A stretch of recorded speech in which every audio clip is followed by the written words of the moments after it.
Are we ready? Yep. I pledge allegiance to the flag of the United States of America and to the republic for which it stands, one nation, under God, indivisible, with liberty and and justice for all. Eileen, I was just thinking you could always call in from your phone. That would be another option, and then just mute your Zoom. Yeah, that's audio. a good idea. We can kind of hear you now. What do you think, gang? I can hear her, sure. Yeah. I think it's because I just came home from the office and plugged everything in, and maybe it's just I don't know, needs a minute to sync. It sounded better, Eileen. Yeah, I think we're good. We can hear you clearly. Yep. Okay, good. Now you have no reason for ignoring my statement since you can hear me. Okay, so let's kick this off. Okay, so welcome everybody. First order of business, of course, is approving the meeting minutes from March 17th, St. Patty's Day meeting. Any comments? Okay, all in favor of approving? Aye. Aye. Aye. And folks, sorry, before we get started, I just want to do make sure we have everybody here. I don't see James. James is here. Oh, he is? Okay, super. And, Everybody's here except Claire. okay, and I know Claire, she did, I think send me a text. She is planning on attending. Madam Chair, if I could ask, we have Mr. Robert Tate, our finance director on. Mhm. He has a hard stop at 7. So if at all possible, if you could squeeze him in somewhere between now and then, it would be greatly appreciated. Yep. Okay. So that was, yeah, that's Steve. great, Steve. What? Eileen, Mhm. the meeting minutes for the 16th, your ad hoc meeting, also need to be approved. Oh, thank you, Trish. So I believe I wrote those meeting minutes. Everybody in favor of approving the March 16th. That was the ad hoc meeting we had right before the 17th. All in favor of approving them? Aye. Aye. Great. Thanks, Trish. Thank you. Okay, good.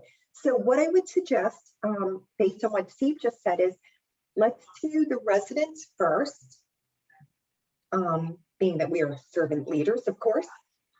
And I think it was just the one on Wellwyn Road that Matt had suggested we do, because of course we're going to our new process where Matt and James look at these offline, and then it's just anything that's really large or controversial would come before us to review. And of course the township projects would come before us.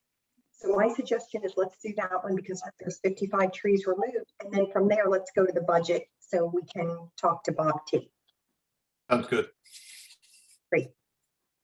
Okay, so Ian, do you want to pull up the drawing for Wellwyn Road, 15 Wellwyn Road? And then do we have the someone representing this property here?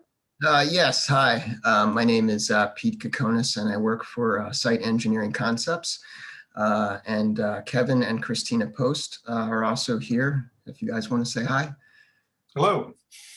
Okay, great, welcome. They are the owners of the property. They're very excited to move into Radnor Township. As you can see, they're planning to build a house. It's at the end of Wellwyn Road. Wellwyn Road ends in a common driveway. The proposed driveway is going to come off of the common driveway and then go to a house, a future detached garage, and then there's a pool and pool patio behind the house. Would I be able to share my screen, or is that a possibility? Yeah, that's fine. Okay, then it'd be a little easier to present the plans. Certainly. Great. Peter, are you going to be showing the pictures of the degrading trees, the tall poplars and stuff? Yeah, I do have some pictures that were already submitted to the township. Right. Yeah. Okay, is everybody seeing my screen? Yep. Yes. Okay, great. So first I was just going to go over the plan set sort of quickly, and then go over the tree replacement plan and the pictures. As you can see, I highlighted in blue the building setback lines. As you can see, it's pretty tight and it's pretty narrow. We actually have the house situated such that it's going to limit the disturbance as much as possible because it's on the southern end of that, the building setback area right off of the common drive. So basically, I mean, this is where the house has to go. You can't really move it or shift it to avoid taking out trees.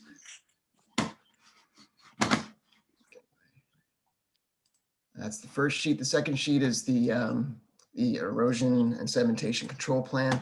I just wanted to show that in green here, I just highlighted all of the tree protection fencing surrounding. Excellent, excellent. And we also have the township note or the township detail, the Rockwell detail for the tree protection fencing. The third sheet and final sheet of the plan set shows a tree replacement plan. The posts really do like trees. They love landscaping. They hired a landscape architect for their current house who designed a nice scheme, and they have lots of trees, and they even put in some big trees, and they're planning on doing that. The same thing here. They've hired a landscape architect to design the landscaping. And then here's the tree removal plan. And I'll show the pictures with this plan up there. I just highlighted in red, again, the building setback line. In green are the trees that are 30 inches and greater. I also have this orange area, which is the remains of an abandoned tennis court. And in blue, I circled some trees that I'm going to show in the pictures. And when we went out to the site to take a look at things, see where things were going to be situated. Also, one thing, I just wanted to show this gray line, the dark gray line is the limit disturbance line. When we looked at the site, a lot of the trees did seem to be declining or diseased. So we wanted to get an unbiased opinion on, what the township was going to think about this. So we asked John Hasbach, the township arborist, to come out to confirm our suspicions here with the trees. So I'm not going to show all of the trees. I'm just going to show sort of a sampling of them since John's been out to the site. And Peter, what is the blue line again? I didn't hear that part. Oh, that blue line is those are trees that I'm going to show you pictures. Oh, okay, got it. Okay. You know where they are. So here's a picture. We had a lot of snow earlier this year, but this is the end of the common driveway. So this is looking into the site where the driveway is going to start. If you look sort of straight ahead and a little bit to the right, you can see, sort of an open area there. This is where the house is going to go. The next picture shows the tennis court. Obviously the surface is gone, but the chain link fence is up. Again, I highlighted that on orange in the plan. And it's overgrown. There's a few small trees in that area. That's completely within the limit of disturbance. This property was part of a larger estate at one time. Obviously, this tennis court hasn't been used in some time. There's Kevin. Just to show you some decay, this is sort of the top of the picture. I say what the tree is. This is a 24-inch poplar outside of the limit of disturbance. They do propose some trees outside of the limit of disturbance to come down. Those trees, the stumps will remain, so there won't be any grubbing, there won't be any disturbance. They were concerned about these trees, these bigger trees, coming down. They're going to be near the house and coming down and damaging the house or being, somebody's out in the yard that could, create a problem. So we just wanted to show these. This is that 24-inch. Again, this is in that blue area to the top right. We listed as a hazard. You kind of see it's almost looks like it would split in half there, up halfway, 3/4 the top. This is the 20-inch poplar. This is in the same area as I just pointed out with the 24-inch in the top right. There's decay on the bottom of the tree on the one side. The next picture shows decay on the other side of the same tree. This is a 32-inch oak. This is again outside limit disturbance, top right, the tree in green. Can you see the hand that I have up there? Yep. The cursor. Okay. So that's that 32-inch oak at the bottom. There was some tree sort of, I guess, decay at the bottom of the tree that we're concerned about. This is the same 32-inch tree. And John, I'm not sure what these are. This could be, I guess, insects. I mean, I don't think this would be wood. Yeah, it's actually the decays on the backside of that tree on that picture or below. It's hard to see in that picture. Low side of the tree, which is definitely a concern because then the rest of the tree can come down. This is the 42-inch oak listed here as decay at the bottom. This is within the limits disturbance right below the trees that I just showed. This is obviously a problem or a hazard. This is the 48-inch oak, which is to the left of the tree I just showed you. That's also in the limit disturbance. That's also in pretty bad shape. The next tree is an 18-inch poplar. Again, this was just sampling, is just showing at the bottom of the tree, you can see some decay. And then going back to the trees in the top right, there was the 24, there was the 32, and there's also a 30. Sorry, this is a little bit to the left of those other trees. As you can see, there's decay there at the top.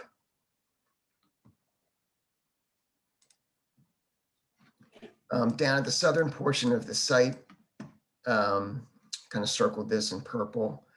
There's an alley of trees. At one time, I guess this was the driveway, possibly the main driveway to the house, the original house on the property.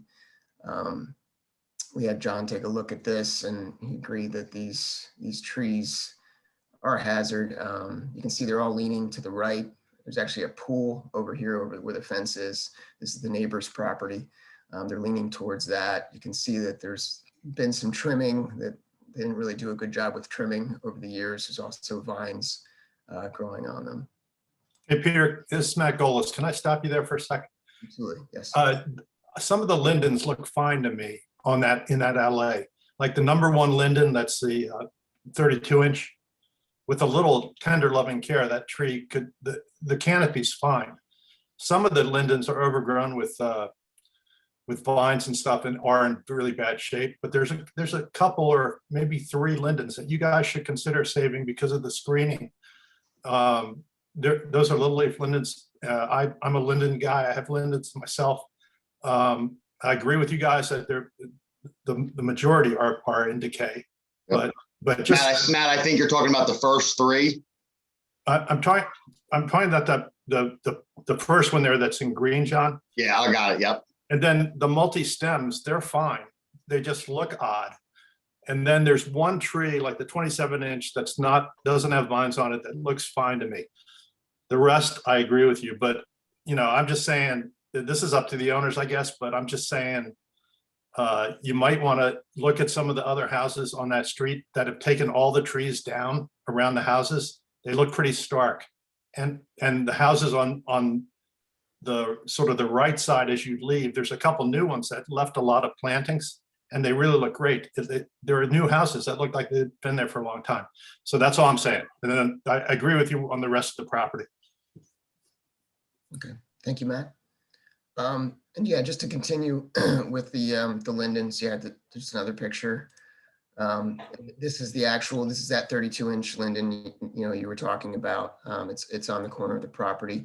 We actually have some notations on the plan there to talk to the adjacent owners about that, since it's next to the property line. They obviously, the posts love trees, and I mean, if they can save a tree, they will. They were planning on putting landscaping down along this edge. To provide a buffer. And I'm going to show that on their proposed plan. Yeah, I mean, Peter, I'm just saying you're showing winter pictures. If you went there today, which I did, the canopies are out on these trees and they're out in a significant way on these lindens. And that's why I'm wondering whether a couple of them might be pretty healthy. Okay.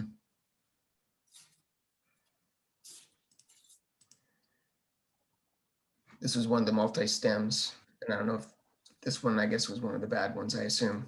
Right. Yeah. Okay, and this is the house, the original house on the property, just to show you. The alley is on the right side of the page here. This was Is there a another. way to raise our hand? We should be able to hear. Go ahead, Christina. Oh, I'm sorry to interrupt, Peter. Sorry, I didn't know if there was a way to raise our hand or something. Like, I know my kids have that in school. Sorry. I just, sorry. I can't really see because I'm sorry to interrupt you, Peter. I just wanted to say something in response to what Matt is saying about the lindens, because we are all for saving trees. Sorry, I can't really see myself. This is kind of strange. Anyway, just with respect to those lindens that are along the property line, when we were talking to John, when we went out there, I actually had a big discussion with John about them because I agree. I think they're gorgeous trees. And I said to John, like, look, you know, I don't want to take down anything that we don't need to. Like, we could just, you know, wait and see what happens to them. And I was like, what if we just like cable them or something? You know, at our current house, there are trees on our property line, some old oaks and sycamores and things that I was like, I don't want to do anything to these.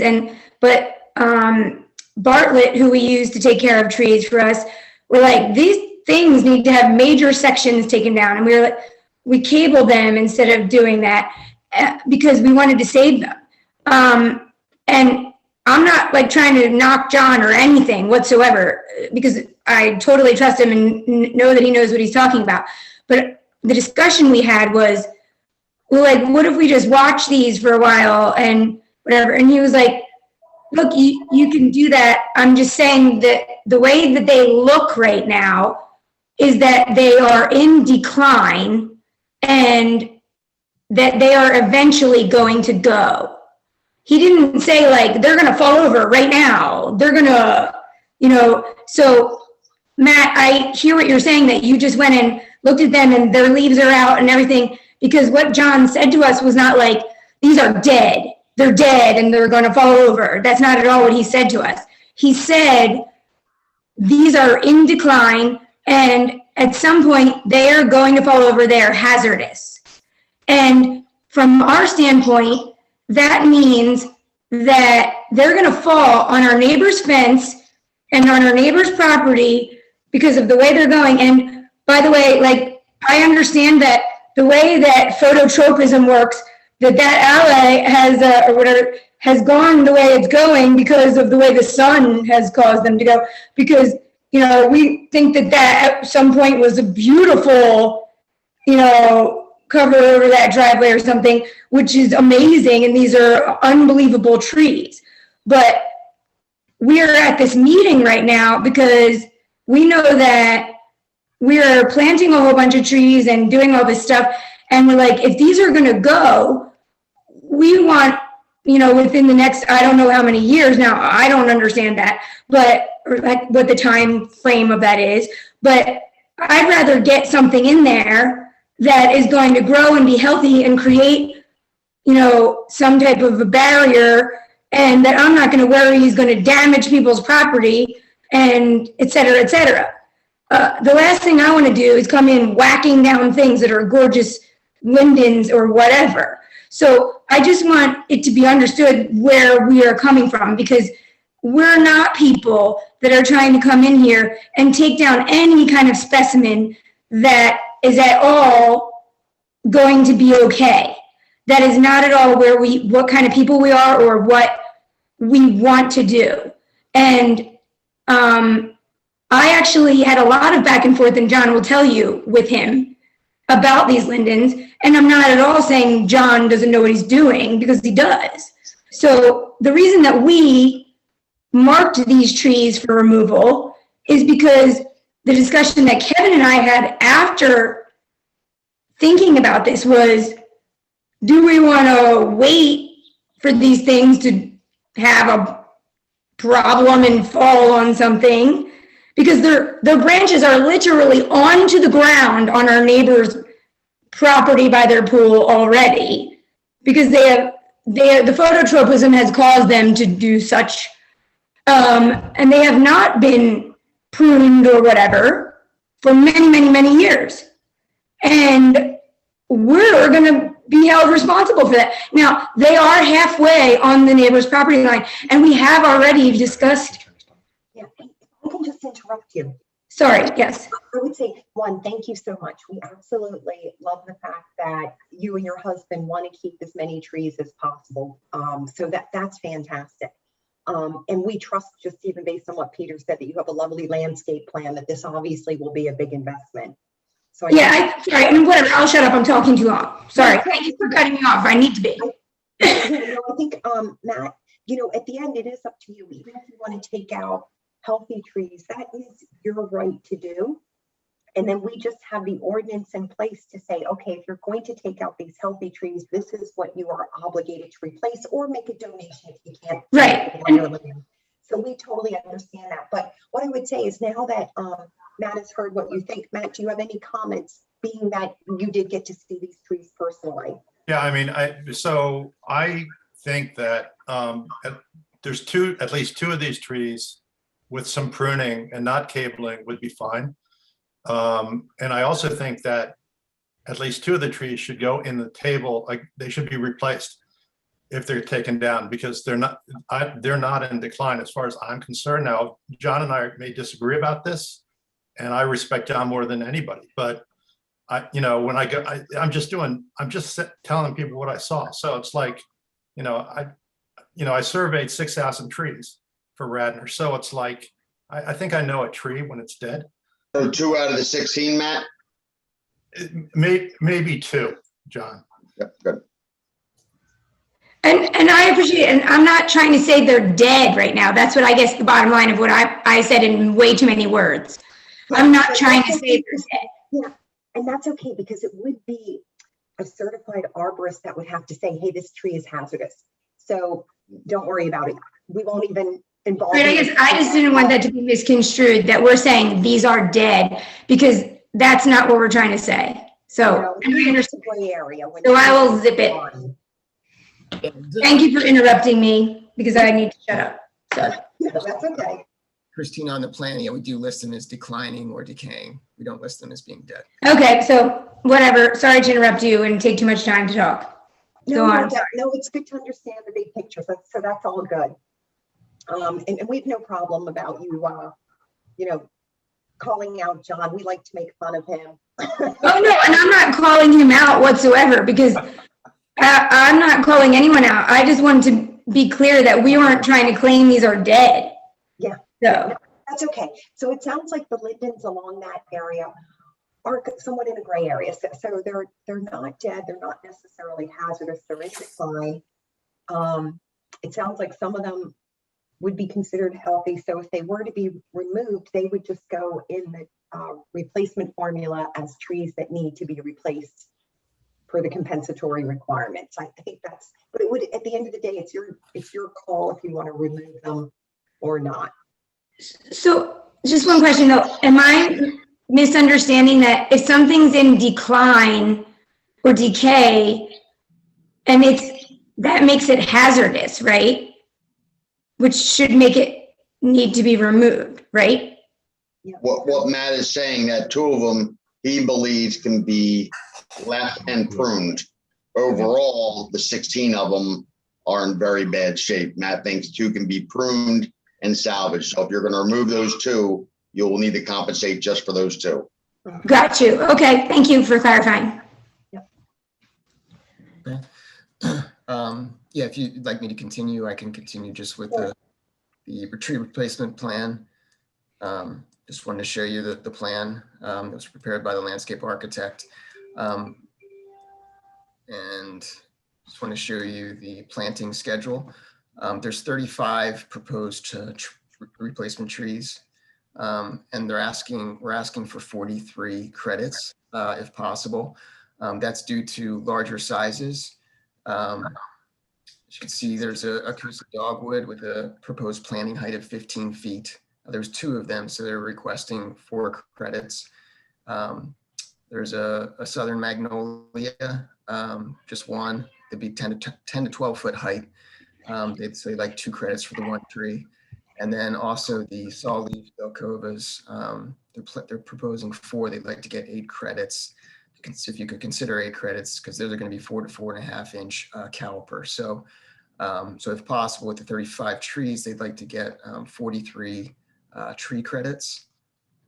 And then going over to the tree replacement table, we had calculated, not counting the declining trees, the hazard trees, and using the replacement formula of 6 trees for 30 inches and greater, three trees for 20 to 30, and then the 6 to 19, 1 replacement tree. We come up with 47 required trees. I'm sorry, that's the canopy and the non-canopy. It's actually 63 required trees. We would be providing 43, and we would be asking for a fee in lieu of 20. And then if they took those 2 lindens down that we discussed, we could add those to the list. And that was all I had. We can answer any questions or comments that anyone has. Actually, I'd like to just jump in really quickly, if you don't mind, because I'd like to show the actual landscape plan, if that's okay with you guys, really quick. I would on that, Christina, first, if we can just understand. Oh, yeah, sorry. Going out, get a line there, and then the replacements. Sure. So on the replacement side, we don't measure trees by height, we measure trees by the caliber. So they have to be, I believe it's a 2.5 inch diameter tree. Correct, that's the minimum planting size. So I could address that for you, actually. So the reason that we mentioned the height of some of those trees, like the kusas and I think the magnolia, and actually, Peter, if you don't mind going over to that, just so I could see, sorry. So the more, I guess, considered decorative, ornamental trees, where we gave heights because we discussed it with our landscape architect, and the people that we have often sourced trees from, because I guess I'm sure many of you understand, having been very experienced with this, is that oftentimes the caliper of their trunk doesn't grow to a very large size, especially the kusas, that a mature tree is determined by its height. And that's why we're saying that we will put in at least a 15-foot tall kusa, because we're trying to emphasize the fact that we are going to be planting some very beautiful mature trees, and that it's important to us that we are getting specimens that are mature and planting them, that we will off the bat have a good majority of the trees that we're planting be mature, right off the bat, and we're not going to be planting some little like twigs. And we understand that we can't even be planting anything that's less than 2.5 inches in caliper, and we would never even attempt to do that, because we don't want our property to look like that. And that's why we're asking for a little bit more credit for some of these things, because we're going to be investing quite a bit of money in this landscaping, because it means a lot to us, and we take a lot of pride in what we're doing here, and it's special to us, and we care about this. And every one of these trees that we've selected has like meaning to us, and we're selected for a certain reason. And that's what I actually wanted to just show you, the overall plan and how and why things were selected for where we're putting them. So that's why, sorry for my lengthy answer, but for the ornamental trees, we gave certain heights because, correct me if I'm wrong, their maturity is kind of gauged by their height. So John, Matt, or James, any comment to that? I mean, ornamentals are sold in height at a lot of nurseries. I can quickly pull up the ANSI standards to see the height which would be equivalent to the actual diameter at 4.5 feet. I mean, you have the 15-foot height cornice, that's going to be a minimum of 2.5 to 3 inches. The juniper, they always come in height, obviously. The betula, I think that's supposed to say, it doesn't say 4-foot height. I think that's supposed to say 4-inch diameter. Yeah, I think you're right, John. Yeah, I think that was just a typo. I think you put height, but you meant to put diameter. I think the height for that one, John, I think it's a dwarf. Yes, you're correct, James. It is, but it's not going to be 4-foot height. I think B&B. It's a good variety, but that's probably at 2.5 to 4 inches at a minimum for that pendula. I've never seen a 4-foot pendula sold at a nursery. The Circus canadensis, Ruby Falls, I've never seen a 3-footer. The smallest I've ever seen was 8 foot. The Zelkova's 4.5, 8 to 10 for the Thuja, which is a standard size. They come in heights now. And then you got the prunus. So, I mean, you're there. I mean, you meet our definition with the 2.5 inch for sure. Yeah. So what I would suggest is for right now, let's just park this. Let's go to the trees that are coming out and let's get aligned on how many trees are coming out, which will determine how many have to go in. And then once we figure out that, we can talk about the tree credits. Okay. Peter, do you mind scrolling over to the right where you had the trees that are coming out? Get down to the bottom. Long, yeah. Yeah. Is there somewhere, I think from this list, what would be helpful to understand is how many are you labeling hazardous and how many are labeled healthy, and then how are you factoring that in the calculation? In this calculation, actually, I should show you both charts. One chart is for the trees were outside the limit of disturbance, which were only going to be taken out, because they're hazardous. And then this chart is so we didn't have any replacement trees for these. And then this is this chart is for all the trees within the limit of disturbance. There are 55 trees within the limit of disturbance that are being removed. 45 of those are healthy trees. So so 10 of them were being excluded from the replacement calculations. From the pictures you showed us. Correct. And per our meeting with you on site. And so basically, we added everything up for the, What's the total count of healthy trees? 40 what? 45 trees, 45 healthy trees. 2 of those were 30 inches or greater. So, Madam Chairman, if I can add, and one of the decisions the Shade Tree Commission is going to have to make is if they accept the tree credits as part of all this. So yeah, we're not there yet though, but Steve, I agree with you. But first we'll just look to get aligned on what's coming out. So can you scroll to the top so I can see the names on the columns, or so we can see the names on the columns?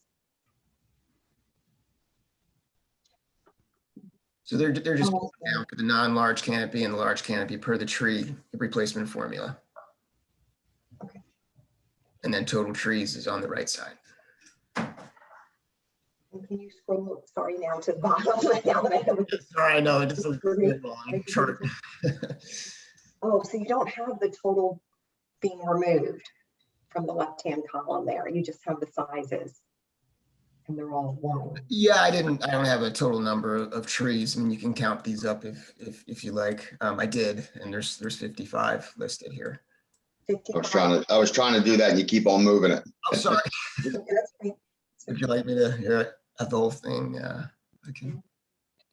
Just minimize the screen. 7. Sorry, I'm going to move it again on you. There we go. Now everything's There you up. go.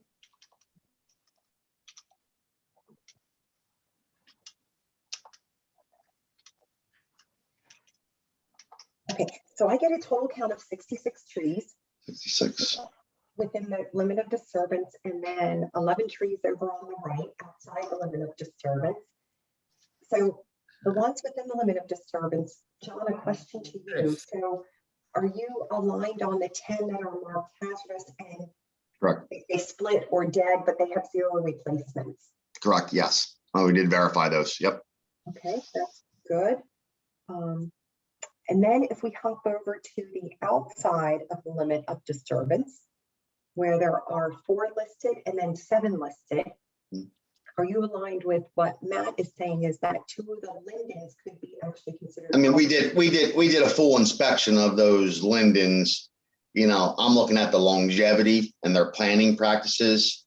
I mean, you can definitely get a couple more years. As Christine pointed out, they're not dead. We never said they were dead, but their longevity is very minimal, in my belief, just because they have not been maintained. And previously, you can see where they were cropped back. I don't know if they were ever plowed back in the day. There were some nubs from some major reduction cuts. And now, you know, they have water sprouts all over them. So I'm looking at the longevity and the, you know, just the structure of those trees and the lack of maintenance. So again, we're looking at longevity there. And Matt feels 2 of those can be salvaged. That's up to the client. No, I don't think it is. No, I mean, it's up to them if they want to remove those and they'll have to come for them. Yeah, no, but that's what I mean. We just need to decide here, are they hazardous or not? So it sounds like they are not. They are in decline, and maybe, you know, later years they would be hazardous, but it sounds like they're not hazardous today. So 2 will have to be comped if Matt feels that's the case there.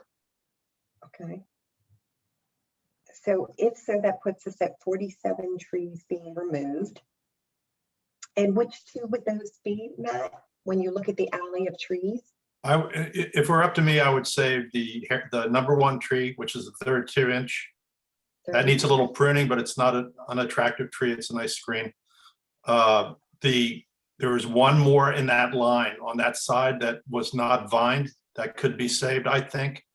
And the clump of lindens there's nothing wrong with them. It's just a clump. Some people like that look, some people don't. So those are the only trees in question for me. And I pretty much said my piece on this. I'm going to Matt, that was a tree that was cut down and resuckered out. Okay. Yeah, so we would just need to know which 3 trees they are given by the size so that we could put them in the formula, or at least which bucket they're in. Or they Eileen, I'd go with the 32-inch. And I can't tell you which other one. It was probably like a 27-inch. I would go with those 2 trees, like as we need compensation. Okay. And I would drop my case on the sprouts. Okay. Even though I like it.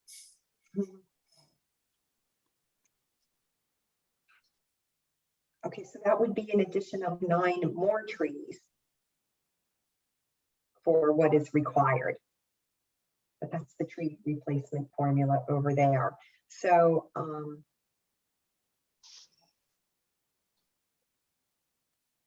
so I want to pause, and I just want to open it up to my fellow committee members, just focusing now on the trees that are coming out. Are you aligned with that? We have 66 total coming out.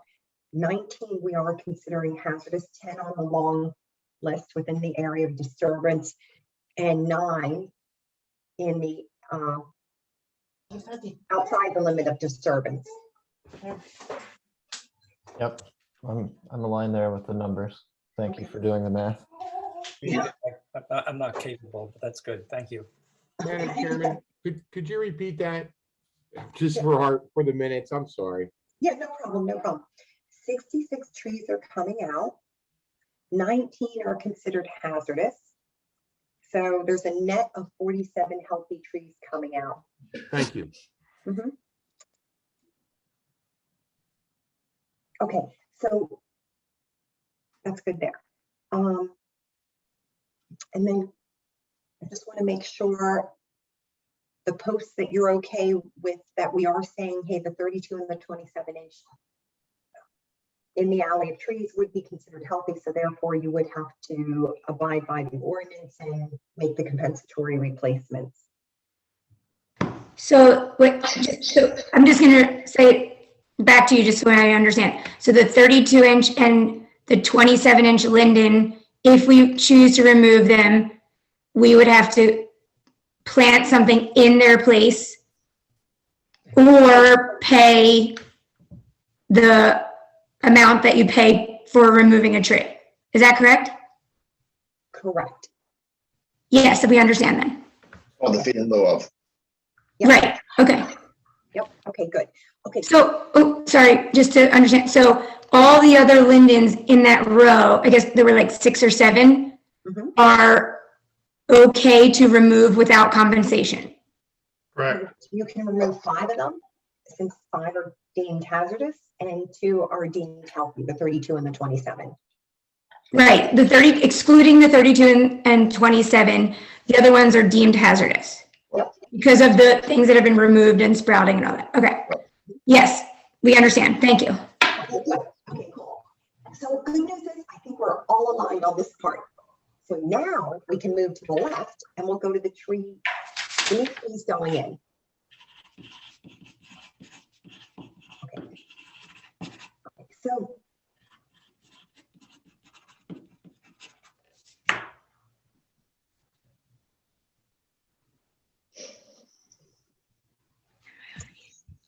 before we go there, sorry, can we go back one more time to the tree removal?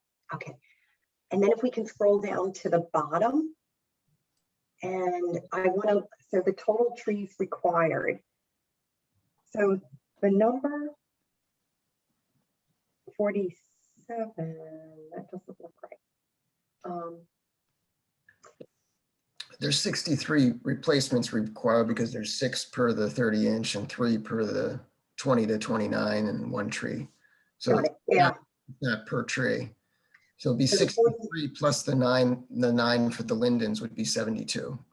Perfect. So the 47 represents large canopy, I assume, Correct. and the 16, Yeah, non-large. Right. non-large. Right, 16 large. Okay. It would be difficult to go through the table and do all the math right now, so I'm going to trust that you use the tree formula that you said, the compensatory formula that you mentioned, Peter. So I'm going to trust that we're good. And yes, we add on 19 or add on 9. So it would be 72 trees are required. Yep. And of those 9, it would be 6 needing to be large canopy. Right, exactly. Right, so it'd be 22 large canopy. And 50. 50, yeah, and 72. Okay, good. So 50, 22, and 72 would be the required trees. Non-large, large in total. Okay. And you're recommending to provide, if you can just move your mouse, Peter. Oh, I'm sorry. Yeah, that's okay. 35, 8, and 43.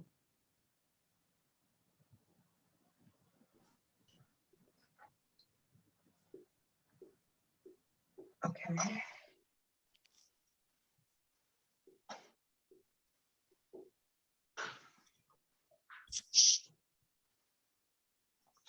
And then in lieu of, comes out to be 63, 16. Okay, so the fee in lieu of, if I add that with the trees that you're replacing, we have 47 non-large canopy, 16 large canopy, and 63 total. Versus a comparison of 50, 22, and 72. So to the Shade Tree Committee friends, I think our question is, how do we feel about the tree credits? That would make up some of that difference. I personally like it. I think I like the idea of putting larger trees in. Okay. Yeah, I agree. I mean, previously we made this exception, if you will, and we had the discussion around the larger diameter and mature trees that are put in have a greater likelihood of surviving versus smaller.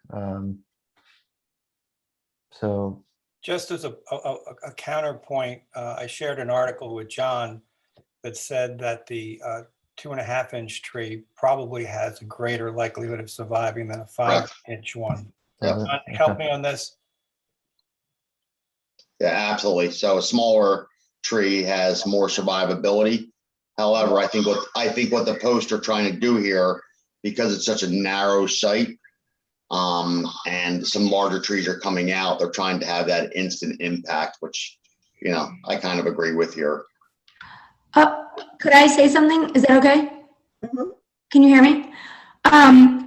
So the nursery or garden place, we use Rhodes Garden generally for all of our landscaping, and the trees are guaranteed, and we have a very good relationship with them. I grew up with some of the Rhodes kids and went to school with them, and at our current property, we've had kusas that have died that were well over 15 feet tall, and they scoured the country for ones that would match the one that died, because I wouldn't let them put one in that did not match the other two that were on the corners of the patio, because it was not going to be symmetrical, and I was not accepting the replacement tree that they wanted to put in.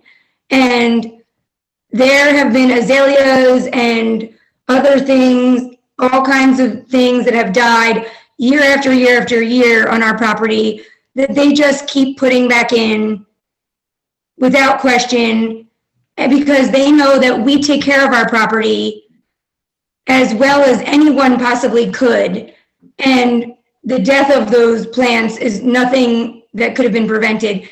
We have a landscaper that is this old man from off the boat from Italy that is literally at our house constantly and adjusting everything. And he takes it personally if something is not correct. And You're going to need to warrant him for the 18th month as part of your application. And that's fine.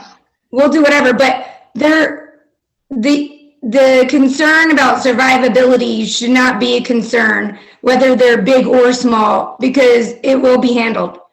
Because we're not going to have something dead or missing on our property, whether or not you want it or not, because that's just not acceptable to us. So, I mean, take that for what it's worth, because I'm not going to have the landscape plan not look like it's supposed to, because it's what I want.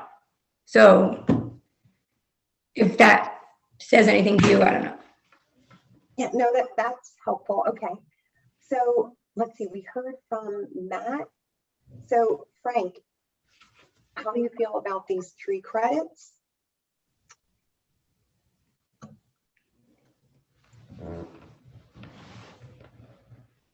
Okay, James, how do you feel?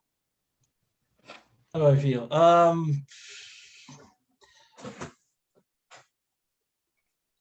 The Cornus Cusa, the mature height is like 15 to 30 feet probably.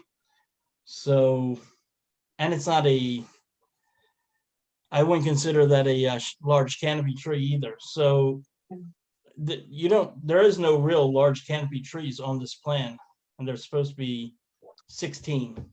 I think that's my only recommendation would be to put in large canopy to go along with the ordinance. Yeah, Peter, can you move to the left so we can see the tree? Thank you. And actually, James, to answer that, I could say the Okami, actually, I spoke to our contact at Rhodes Garden the other day, and they actually told me that they have a very mature Okami that they can tag for us, which we did not know at the time of making this list, that I'm going to go look at with them sometime soon. So we can upgrade that one. No, I understand the actual tree is not I'm not sure in our ordinance. An Okami is not considered a shade tree? Large canopy. I'm sorry, a large canopy tree? Really? I don't know if the ordinance says it is or not, but we can check real quick. No, I don't think so. Oh, I don't know the ordinance. I guess I always considered that a large canopy tree. No, I mean, large they- canopy, I think we talk about like oaks, and this, Okay, I see what you're saying. I mean, I guess I consider that a big shade tree, but I see what you're saying. Yeah, a large canopy tree is defined as its mature height being 50 or more feet. Got you. I see, I understand that you're saying that we don't have anything that hot, that tall. yeah.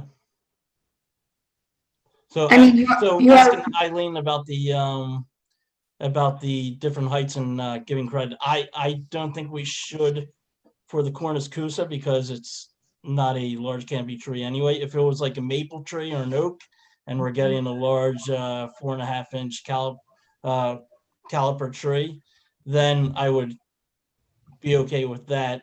The 10 to 12 magnolia, the Bracken Brown Beauty, which is a great pick. They do well in this area. 10 to 12 is normal. I mean, typical size that we would plant. So I don't, and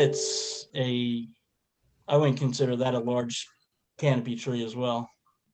I see what you're saying by the ordinance. I mean, what would you want to see in a magnolia? Well, I think 10 to 12 foot Bracken Brown Beauty is a good size. I wouldn't go much larger than that just because of the cost. And if you get one at that size, it's going to grow quickly anyway. So there's nothing that you could get that would be considered to compensate for more than the one that you're planting. Right, and I guess to answer your question or your concern, I should say, James, about the large canopy ordinance, and I understand that, you have to follow the rules about ordinances, is that, what we're going for here with this entire plan is variety and, a variety in color, a variety in type of tree, and also to show a lot of different colors and different textures. And, especially like with these birch trees, they're going to have, the columnar ones, or the pillars, I should say, are going to have that beautiful yellow color in the fall. And then in the winter, we're going to have the white bark. And as well as with, that, as you pointed out, why am I blanking on? I'm going to interrupt you. So aesthetically, we won't judge your plan. Right. Because, that's very subjective. So it is up to you. Definitely, we appreciate the biodiversity. Fantastic. And we have a recommended tree list online that you can look at to say what thrives in this area. But since you used a landscape designer, you're probably in good shape there. So what we want to focus on is what is the number of required trees to be replaced or compensatory fees. So what I can see is that by the requirement, you are required to have 22 large canopy trees, and there are 0. So the tree committee, where we focus is on maintaining the tree canopy. So that's really, I would say that's what's the challenge here. So Christina, before you go again, we need to let the committee speak. Okay, well, I guess I was just trying to point out that I feel like we're trying to come in to a property that's been left to like basically unmaintained, and the canopy is in complete decline, and we're trying to beautify a property. We love your intent, but we need to be fair to all the residents. So we have this ordinance in place, so that's why we're going to try and concentrate on the data. Okay. So let me just go around and hear what others think. So Seth, what do you think? Yeah, I definitely agree that not having any large canopy trees in this plan is a problem. And I'm still torn with the tree credit idea, knowing that we have approved a similar situation in the past, but it definitely is on a case-by-case basis. The previous approval that we did, it was 100% because of limited space, there was just no way to plant any more trees. So we made the exception there, but I do believe in looking at this plan that there might be some room here or there that, you know, could accept more trees. Matt saw the site. Matt, what's your thoughts on, because of the narrowness of the layout of the plot, what's your thoughts about adding additional canopy trees? Well, in thinking about the site in a total way, John, they're going to leave some big trees, you know, on this site. So it's not like we're losing all the big trees or the canopy on the site. So it's really tight. And I think the ornamentals, I'm more in favor of this list than, I just don't think it makes sense to dump some huge trees in here. It doesn't, I sort of, being on the site, it felt tight to me. Yep. Got to think about the longevity and those prospering and being able to sustain themselves, obviously. Yeah, I mean, that's why I was like hoping to save a linden or two, because they have some height and they look like a canopy tree. I mean, my only question about this list was I sort of wonder about Asian white birch in Philly. And I don't know, John, if you've had any expertise around that one, but it seems like it's a little warm for that tree to me, but that's the homeowner's decision. But anyway, not to prolong this, but I think that this property does still have some high canopy that they're not taking out. Taking out, okay. Jenny. I'm always concerned about going without any guidance, going off the ordinance, because it is very subjective. As Seth points out, we did do it once before. That was a very limited approval, and this is a much larger ask in terms of making exceptions to the ordinance and give these additional credits. But I also take into account Matt's very good point that I want to be able to be realistic for the site, and we do have a professional landscape plan here. So I understand why they're doing what they are with the larger trees and fewer canopy, but I'm very concerned about making a subjective call here that is not in alignment with the ordinance and giving credit. So if there was room on the lot to do the additional 8 trees that are technically required by the ordinance, I think I would have to go for that, Eileen. Okay, good to know. And it's not the 8, it's 22 large canopy trees. 22, not 8. Yep. Can I say something, Eileen?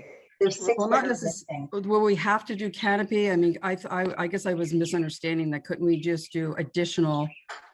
So there are, Is that what we need? Additional 22 trees? I thought the credit looked like here. Oh, okay, maybe I'm screwing up the math.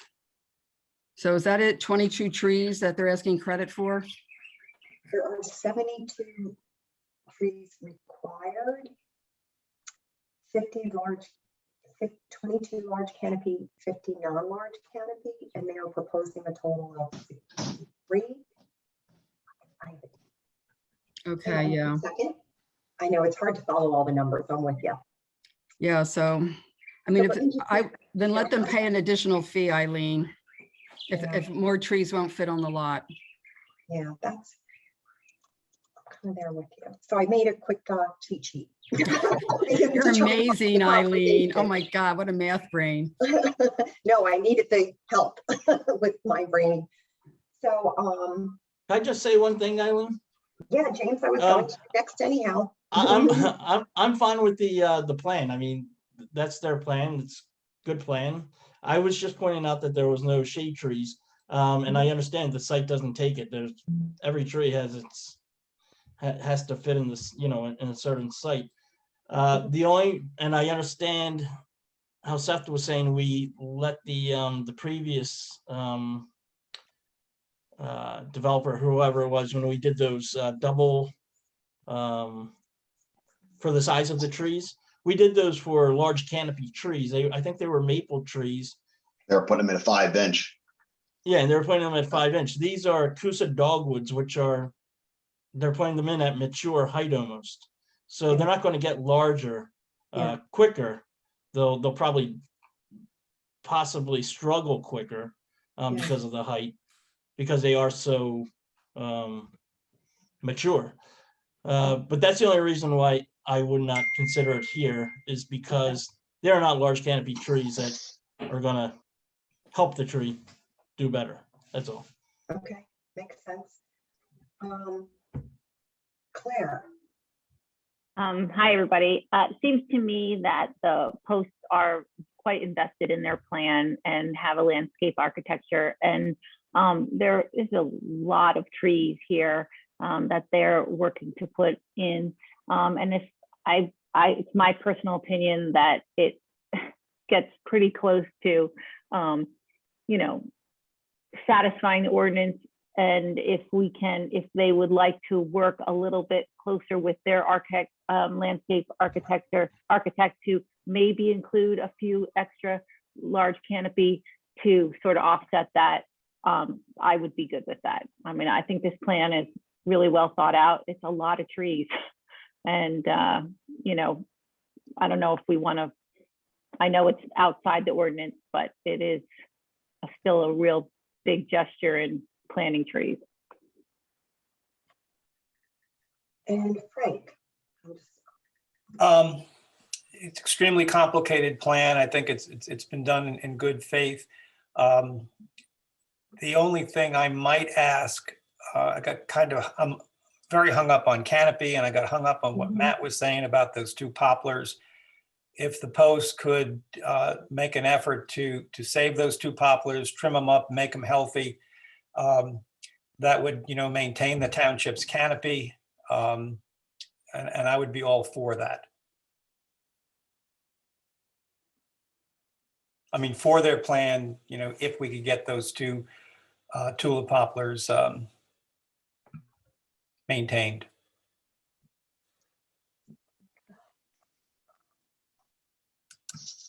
Did I miss it? Jean, did I miss anybody? No, as usual, I was last. No, that's okay. Give me 1 second, guys, and I'll show you where we're actually landing. So,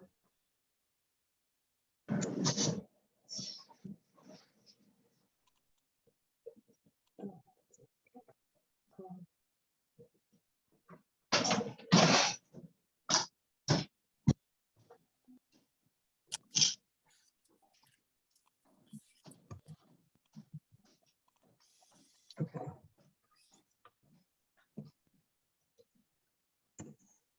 Okay.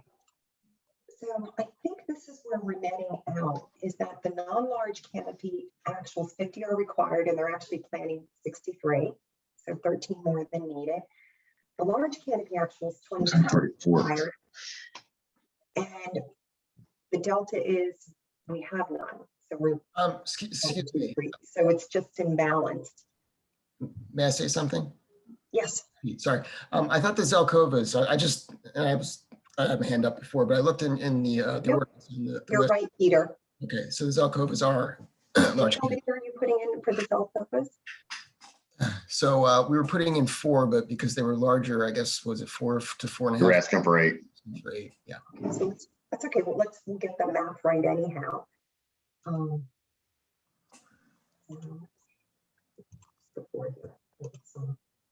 Okay, so we're missing 18 large canopy trees. So my vote, truthfully, would be not to approve this. I understand. I think the landscape plan is beautiful. I have no question about the aesthetics whatsoever or the intent. But I do question the fact that we're saying yes to this, and that it would set a precedent that we're allowing a large number of large canopy trees not to be planted. 18. And I myself, I don't remember doing a tree credit in the past, but I trust that that must have happened, and maybe I wasn't at that meeting. And that's something we could consider writing in the ordinance when we change it. But I think for the reasons James said, it doesn't seem to make sense to use the tree credit in this situation. So my motion would be that, you know, we can put it to a vote, but I would vote not to approve it as is. And between Peter and the post, they could go back and rework the plan as they like to either increase the number of trees, particularly in the large canopy, or increase the fee. That would go into our fee, and we would plant other large canopy trees throughout the township to try and make up for the removal of the canopy. Could I just ask, I'm sorry, could I just ask the question? I mean, looking at the plan, I mean, do you really think they would support the larger canopy trees? I mean, It doesn't matter. That's not the call. The call, it doesn't have to go on this piece of land. So you can either put it on this piece of land, or if you can't fit it, then you make a donation. And that's the okay. That's what we've used with other residents. Can I say one more thing, please, before you put this to a vote? And I'd like to show the picture of our landscape plan as I asked, because as several people have said, you have given double credit to someone who has not had enough space on their property to plant the large canopy trees, correct? Apparently, Okay. I've done that once. Okay, well, you've done it. And okay, I'm sorry, I'm raising my voice because I'm very frustrated. Because as you have said, and many people have said, we have gone very far to try and make a very good plan for this property. And this means a lot to us. And if you would let me show the picture of this property, you would see how many large canopy trees we are leaving on this property, because it's a 2-acre property. And we are only building within the building envelope. And I'd really like to know where these large canopy trees will go. And the Zelkovas that you're putting on this spreadsheet are 4, but we are planning on putting mature, large caliper ones in. And you're now saying you want us to plant trees somewhere in the township. But Christina, that's not what we're saying. We're saying you don't have to plant trees, but you have to give compensation that would allow us. That's the fee in lieu of. People in other parts of the township. Our responsibility, Christina, is for the entire Radnor Township tree canopy. So if you eliminate some on your lot, we need to compensate the Radnor Township canopy somewhere else. Okay, but I just want you to understand that what is being eliminated on this piece of land, and if you go to look at this piece of land, it is in complete decay and disarray and has been sitting there unkempt for years and years and years and years and years. And we are improving this. Christina, but that's not germane to what we're trying to say. Okay, and I understand it's about the canopy, and I understand, Frank. But if you will let me show this picture, you will see how much canopy we are leaving. May I just say We something? looked at you on Google Earth. We know how much canopy you're leaving. Okay. Yeah. I think we may have been mistaken. It sounded like you wanted more larger canopy trees planted on this property. And that's why I asked the question. I'm not sure how those would fit. I think they might crowd each other out, but it sounds like you're not asking for them on this property. Is that correct? You're just asking. Exactly, Peter. Yeah, there's always the option to either plant them on this property or give a fee, which would equal to planting a large canopy tree, and we will find a home for it elsewhere in the town. I think the concern was just putting larger canopy trees wouldn't fit on this. Let's refer to it as a fee in lieu of, so that there's no confusion. I think she's requesting, yes, correct. Fee in lieu of. Can I ask for a clarification? I guess I'm confused. There's 20 fee in lieu of credits on the non-large canopy, but nothing allocated to the large canopy. And the result is we're getting overpaying 13 trees on the non-large canopy. Can you clarify? Observation. Yes. So I need some help from my committee friends. So is the fee for non-large canopy and large canopy the same? I just don't recall. The fee is the same. Yes, Eileen. Wonderful. Okay, let's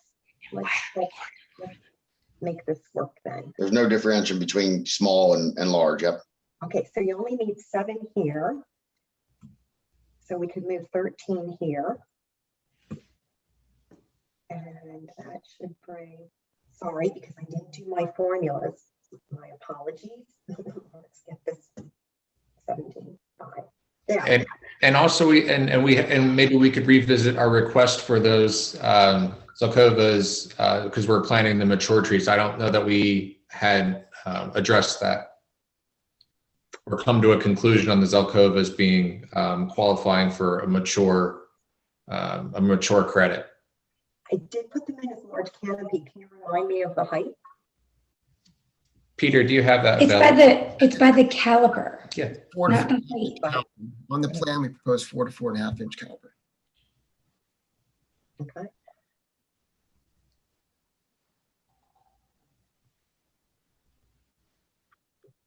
So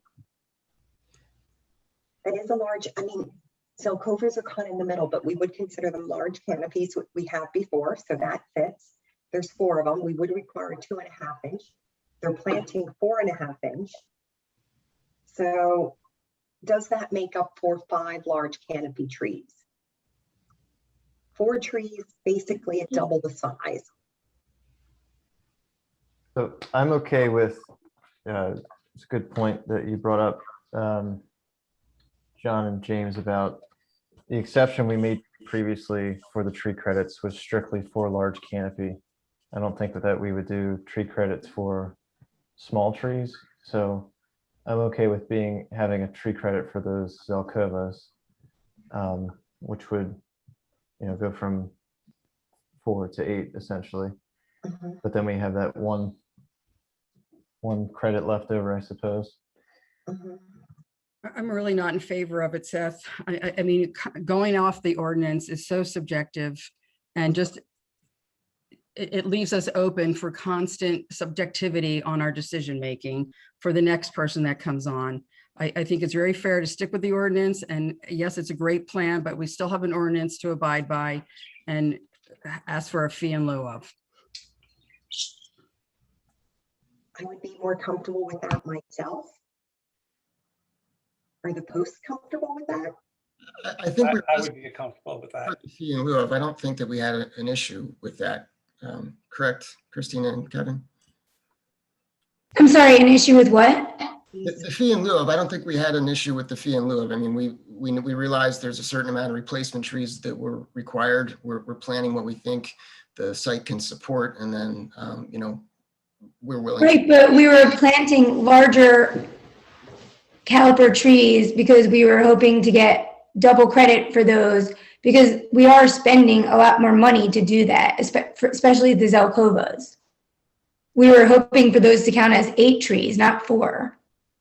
Yeah, so we could put that to a vote because I think the shade tree committee is a little bit split on that. I don't So- agree, Eileen. It's their decision to plant bigger ones. A tree is a tree. But why can't there be a vote? Christina, please, can you? Sorry. Yeah, so we have 2 ways, I guess, to work through this. We can keep talking about it and look to become unanimous on whether we give a tree credit or not, or we can put it to a vote. I'm open to either. I think regardless though, Eileen, we probably want to see the plan updated before we approve. I think that's a good idea, given all Yeah. the movement, okay. What would it need to be updated to? Correct, and if it did, could it be done with staff? Yeah,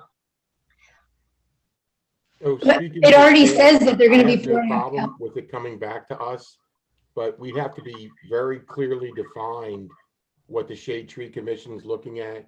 We yeah, have to be very clearly defined how many trees the fee in lieu of will be for at $500 each.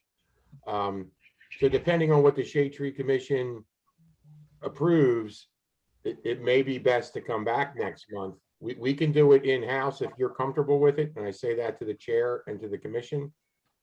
But we have to really list this out to make sure that we can review it. Thank you. Make this quicker. Can I make a motion, please? yes. Can I make a motion that we approve to have the Zelkovas count as 2 trees? Can I get a second? Second. Okay, so then we put it to a motion, so then we put it to a vote, I vote aye okay, for the Zelkova. Yes. Yeah, so that's okay. Yeah, so let's go around. So James and Matt are, hang on, 4, sorry. Okay. Ginny? No, Okay. Claire? Yes. Seth? I'm for it, yes. Okay, and I am against it. And did I miss someone? Frank, Miss Frank. Frank, sorry. Frank, where are The you? last one. Yeah, the guy with the complex. Uh-huh. Are you for or against? I was 4. 4, okay. So 5-2, that we will give tree credits and we will say they are equal to 8, okay? Can I make another motion, please? Yes, Just to make this quicker, this is going too long. Can I make a motion that the 15-foot cornice does not count as 2? Can I have a second? second. all in favor? Aye. Aye. Aye. Aye. Okay, so what we're left with then is 1 tree. We would need 1 large canopy tree because this then would move to 8. And we're missing 1 tree. So to the post, are you good planting 1 more large canopy tree or increasing your fee to include? Yes. Fantastic. Which one would you like to do? We'll do fee in lieu of. Okay. Sold. So I Madam think Chairman, there- that's 9 trees fee in lieu of, so that's $4,500, just so everybody's aware. What, Steve, I'm not sure what you're asking. So if the fee in lieu of is for 9, or is it for 1? In lieu of is for 1. So No, that's no, so sorry. Hang on, sorry. It's 1 large canopy tree. So So yes, it's $500, okay. because we said the fee is the same for non-large canopy and Correct. large canopy, which makes sense to me. Is it $250 for, $500 either way. It's $250 for a single. $250? 250, that's what I thought. Resident. Yeah, Yeah. for residents. It's That was 500, I think. Is for- If you folks remember, that was for more or less existing development, but as opposed to new development. But whatever the shade tree wishes, I just want to make sure it's marked down properly. So if you want to call it 250, that's just for, so we know. So when they pay. I'll their make a fee. motion to make it 250. Second, anybody? Second. All in favor? Aye. Okay. So this is where we are at. I will update this sheet and give it to Trish so it goes in the meeting minutes.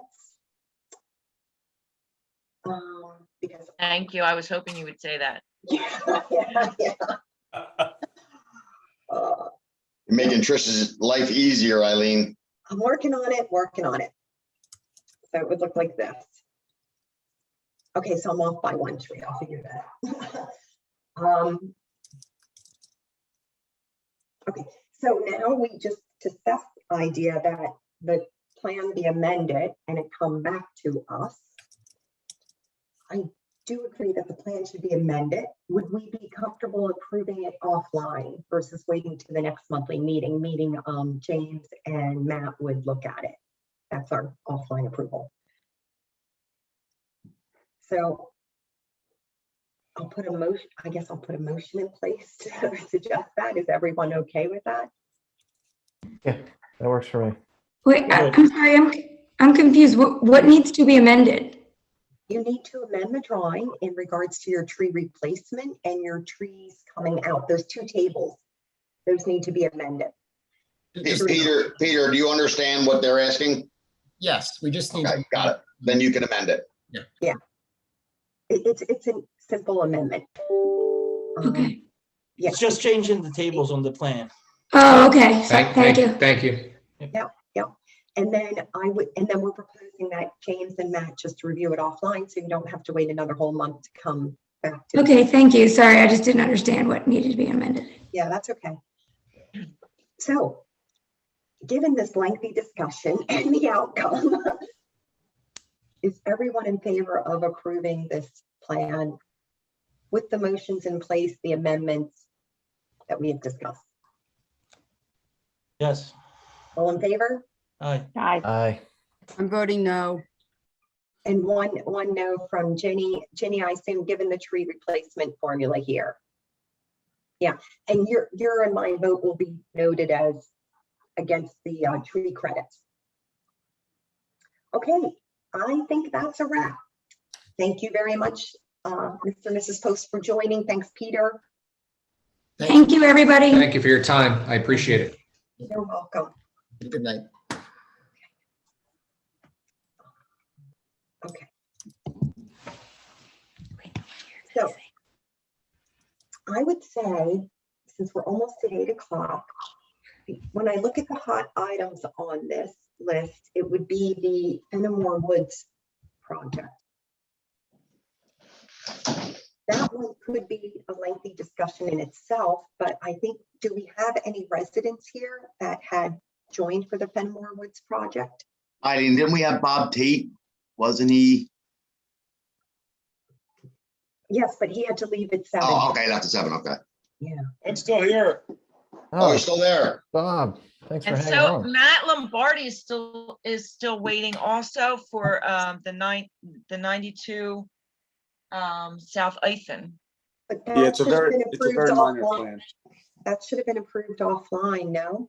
Like Matt and James, did you look at that? Is there any reason that that needs to be reviewed here? I saw that, I was at the property today. It looked totally like a minor acceptable plan to me. Looks like, I don't think we need the full committee I looked vote. over the plan too. It looked good. Okay, then apologies that you waited this long. Last month, we amended our policy such that residential properties can be approved offline by Matt and James, and then they just give us the summary here. So you're approved. Great. All right. Thank you. Good night. All right, thank you very much. Thanks, Matt. Good night. Okay. So do we have anybody here from Venomour Woods? Or, okay. And do we have any public comment regarding Venomour Woods? Trish, have you gotten anything? We've had those emails, Eileen. Do they count? So we don't get emails now. It's through Ian. If somebody's online, they'll raise their hand. Ian, is there anybody? We do have several people for public comment. I see 3 people with their hands raised. Oh, okay, then we should definitely do Venomour Woods. So Bob, apologies, but we probably won't get to you this evening. I'm sorry? I said, apologies, but we won't get to you this evening. Okay. Budget. So sorry that you had to wait. I mean, unless you want to wait until we get through Venomour Woods. Well, not knowing how long that might go, and I believe that deserves its fair share of attention. I'd be happy to reschedule, but maybe we do it on a special meeting and we cover just budget, because I don't want to interfere with any of the resident plans or any of the resident concerns over trees. These are certainly important. Yeah, no, we'll work offline to set that up. So that sounds, thank sounds fantastic. Okay, thank you. You're welcome. Have a good night. Yes, you too. Okay, so Venomour Woods. So I'll try and introduce this topic. So this is a park that we actually looked at back in July of 2020, where it's looking at making the park ADA, so disability accessible, and as well as taking care of some stormwater management issues. In doing so, they're removing, and I have to pull up the fact sheet, but I think it's around 150 trees. And they are meeting the compensatory requirements to replace them. But in the last 2 weeks, we've had several people from the public bring up that they now are hearing of this project and they do not agree that all these trees need to be taken out. And back when we had this meeting in July, we did ask about, hey, are there any other options? Because this was the situation where, because they were relocating the playground, because they were relocating the parking lot, it was causing so many trees to be removed. Where realistically, I mean, if you leave the parking lots where they are, you leave the playground where it is, then you don't need to remove as many trees. And you could still make it ADA accessible and potentially still manage the stormwater. I believe the pavilion as well, Eileen, the pavilion, there's construction with the pavilion. A new pavilion, right, Sean? Correct, yeah. Yeah, right. I'll let Tammy speak on that behalf. Okay, yeah, so Tammy, you're here. So maybe we hear from you first, and then I would say we go to public comment. And then really, I think the issue on the table to us is I think it would trigger it to be open for approval again, like open for discussion. Sure, thank you. I appreciate the opportunity to speak tonight here on behalf of the project. And Tammy, in doing so, will you pull up and share the project with us? Just give us a quick overview of it. Sure. I don't have it right in front of me, so I don't know who has the screen share ability there that they can bring it up. I know we had the presentation that you all saw last July. Yeah, we have it. So if you want to refer to that one, I don't know if Ian has that queued up or Steve has that queued up, but I'm happy to talk to it. Give me 1 second. There it is. Oh, you have it there? Okay, great. If you want to scroll through, keep going. Keep going. Keep going, sorry. I thought there was a clear rendering in here of what the plan looked like programmatically. Maybe go again, keep coming through. Maybe it was never in that presentation. Okay, let's go back to the beginning. There was an existing conditions plan. Just Tammy, I think I have it here. Let me just share my screen real quick and see if this will do it. I'm just pulling up the fact sheet. Okay, yeah, that should have it right there. Yeah, that. So, I mean, obviously within that presentation that you just had up, there was an existing conditions plan too. It had shown the current location of the playground, which right now is along Paul Road. So right over in that area. So really, you know, from a safety standpoint, looking at the project, you know, obviously the playground is a very key element to the plan.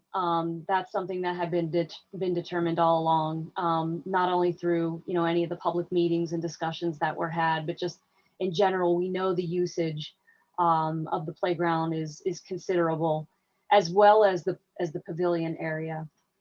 So, you know, in looking at putting together a new plan for the park, you know, those two key areas, you know, being so critical and so highly utilized, you know, not only based on observation, but, you know, statistically based on record keeping and information that we have within our offices of the amount of rentals that take place at the playground area. I'm sorry, at the pavilion area. You know, those were determined to be, you know, two key elements, you know, that we wanted to preserve within the park. So looking at the playground first, we elected to move it to the interior of the park and away from the busy Paul Road area where it is right now, for safety purposes and for industry standards. It's not uncommon today to see this being you know, a standard procedure with any type of park changes. To bring a playground basically into an interior location. So that's why we did that. We saw over at Clemacrone, probably about, I don't know, 8 years ago now, we did have a car drive off the road and crash through the fence and drive right into the playground. So it's not, you know, it's not just hyperbole, you know, that we sit and we have those discussions. Like, that's something that actually occurred. And so looking ahead at park improvements, you know, those are the kinds of things that we take a look at. We didn't want to remove the existing parking lot. It seemed to make sense where it was. I'm not sure to what level some of the infrastructure is going to continue to be utilized. You know, as part of that, I think it's going to be completely deconstructed. And when I say parking lot, I mean the upper parking lot. So I'm just kind of referencing the upper portion of the park. And there's also a stable building that exists over in that area to the right of the lot as we're looking at it, that has deteriorated. It's probably a nice way to describe it, but it's a building that's really almost ready to come crashing down, unfortunately, because it hasn't been maintained, and it's a safety hazard. In fact, we had to close it down about 7 years ago to the public, who actually used to use that area for the bathrooms, to service the park, because that's where the running water currently is in terms of, where the bathroom facility was located. So that facility was going to come down. The parking lot obviously would stay where it is, but be reconfigured so that there's a level of flow, coming in and coming out of the park. Right now, you drive into the parking lot and it's not defined. You're not really sure where to go, where to park. And it also isn't set up to accommodate a lot of the larger uses that happen when we have the larger rentals that occur with the pavilion. So really, programmatically, kind of dictated how, the current usages, of the way the plan, was set up. We know folks still wanted to have a playground. People obviously rent the pavilion excessively throughout the year. I mean, we could get up to 60 rentals, between May and early November, late October. So it's a heavily utilized space. Sometimes we have rentals that go, 150 to 200 people. So those were focal points that we wanted to make sure that, in the future of this park, when it's renovated, that they have key spaces that are improved.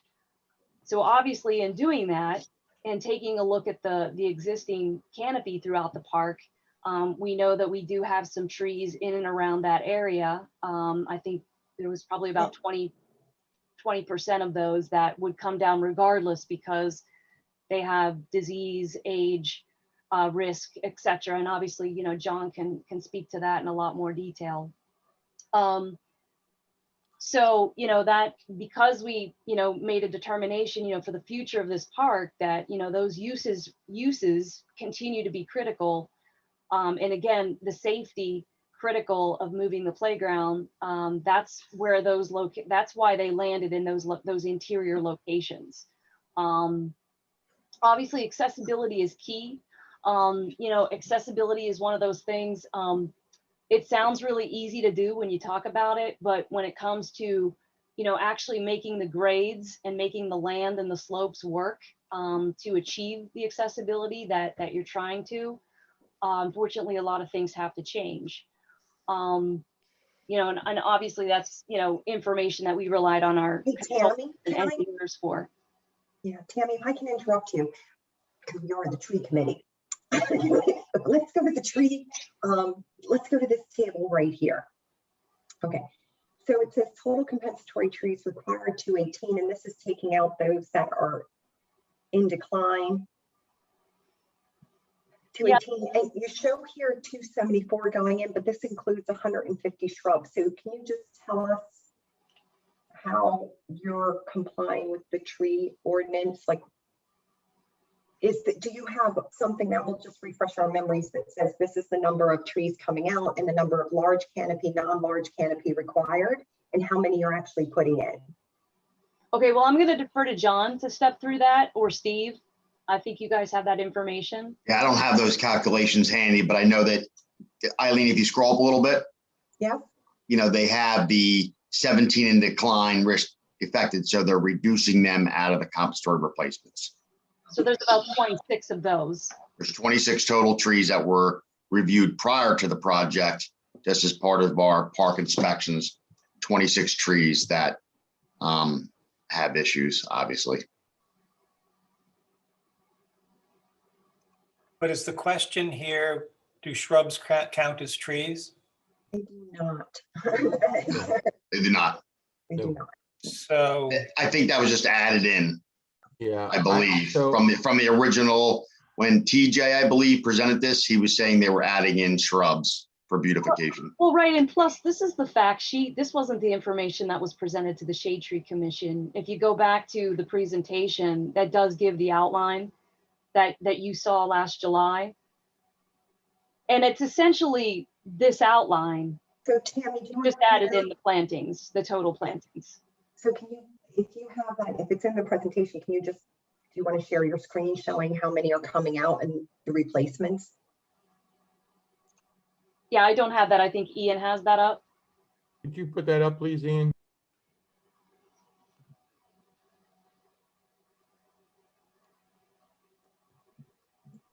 One. It was the other document that you had up.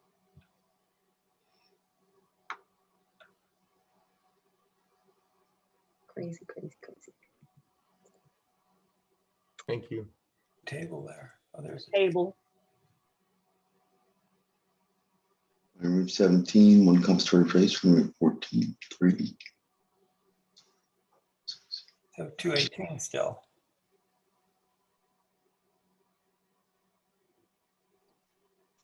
Let's see. That's how many are required. Where is the, can you show us the new trees going in?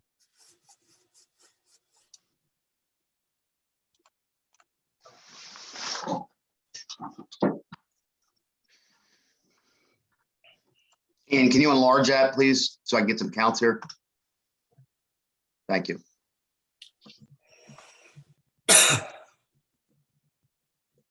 So Total 80. 140. So it's, so they do tick and tie.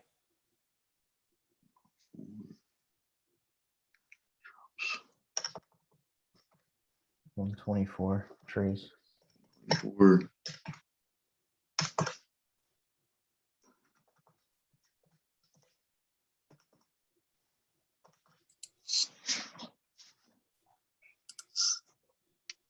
One second.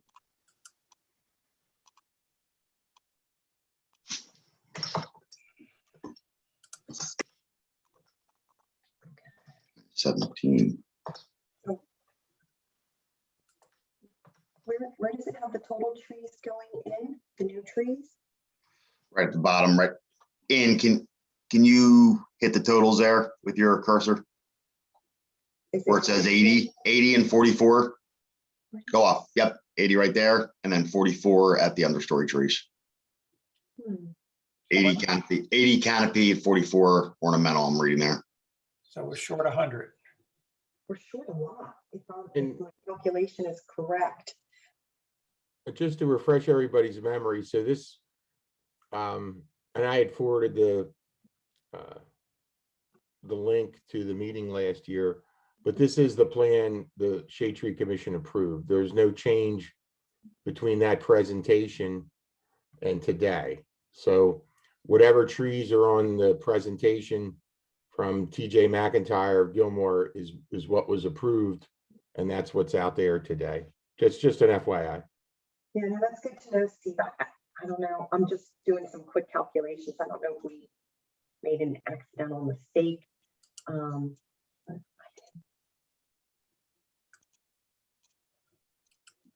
Give me 1 second.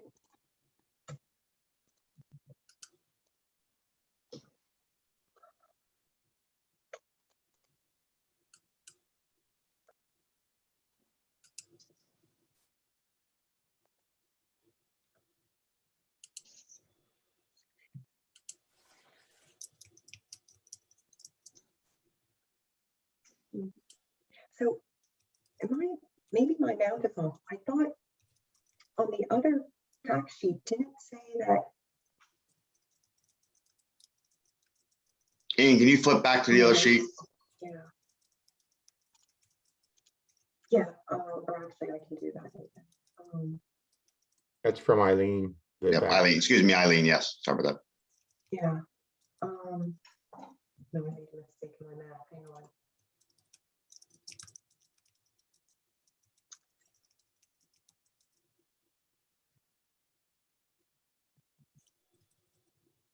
Okay, so you're saying that there's 150 trees, no, 80 and 44. 44, And 80 are large canopy?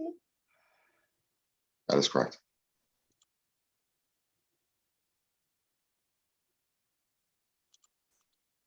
Okay.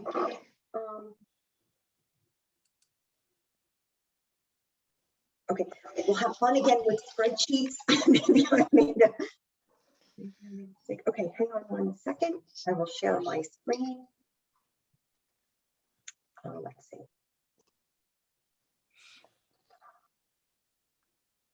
Okay. So I just did a quick spreadsheet. Make it bigger. Okay, if I understand correctly, this is for the fact sheet. These are the total trees being removed. This is the size, caliper. There were X amount in decline. This was the balance of healthy trees remaining, 74, 47, and 5. So a total of 126 trees going out. These would be the trees that have to go in, non-large canopy and large canopy. So 74, just 1 for 1. For the 19 to 29 inch, you guys keep me honest if I get my calculation wrong. It's 1 non-large and 2 large. And for the 30 inch and above, the heritage trees, there's 5 of them. And there would be 6 required for each tree, 2 non-large, 4 large. And if so, these are the totals. So this would be the number of replacements needed for this type. So, and it looks like we're saying 80 is what's proposed and 44. Whoops, I have that opposite. 44, 80. So therefore the delta is equal to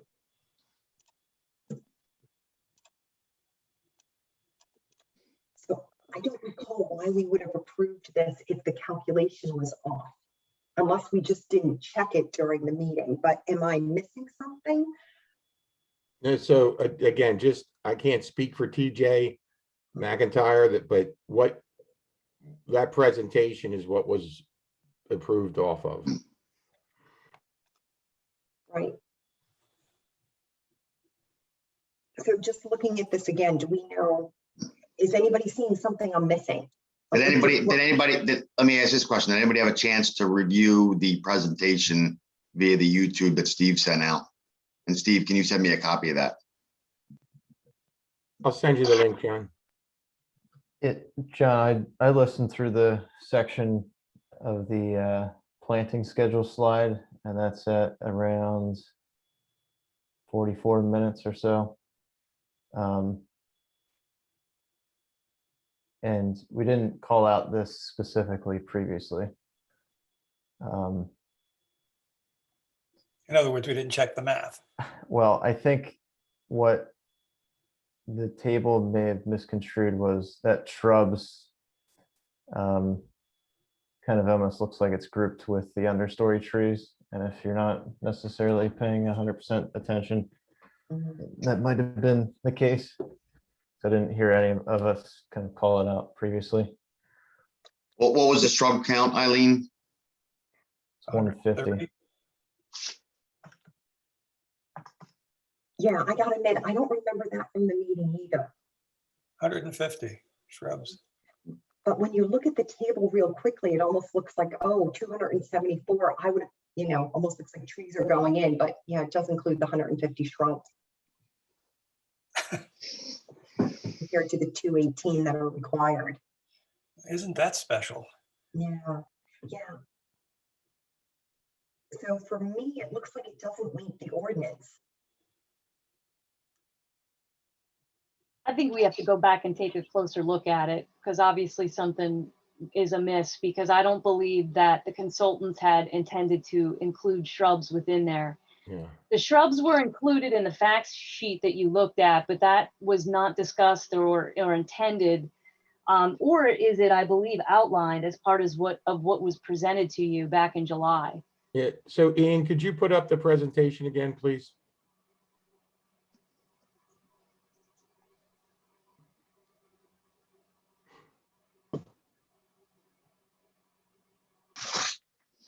So could you go up one? I'm sorry, down one. So we see a table. We just passed it, didn't we? Yeah. That's it. Okay. So could you blow that up just a tad, Ian? Yeah, so this is what was presented, Mhm. you know, and it's clearly noted canopy trees, understory trees, perennials and grasses Mhm. Yeah. and shrubs. And shrubs. Right. So I mean, they're all broken out into categories and they're totaled per their category. So that didn't change from the presentation. No, but I think what we're going to is, maybe it's just because we didn't check the calculation, but for some reason the math doesn't work. In either case, it would have been great if we caught it back in July of 2020, but it's good that we're catching it now, that at least as we can see the plan today, it doesn't meet the ordinance requirements. And it's pretty substantial how far it's off. It's off by 87 non-large trees and 34 large canopy trees. Sorry, It's off by over 100 trees. Could you repeat that again? I just want to get that down. Sure. In fact, I'll share my screen again.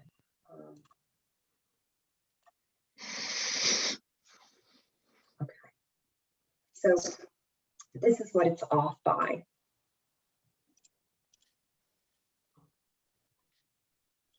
Thank you. Mhm.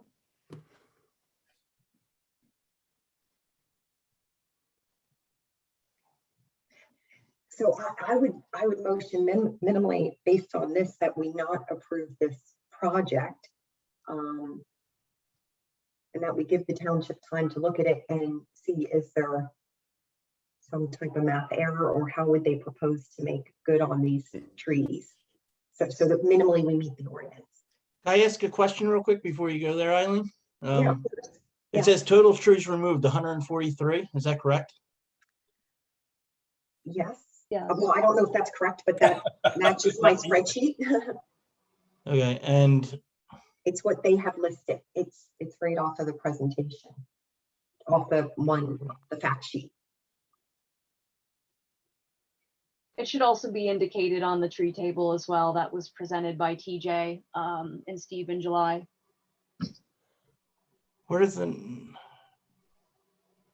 getting confused? 19 to 20, the 19 to 29, it says 94 large trees. What's that number? Where do you see 94? All the way to the right. To the right, above 20, Mhm.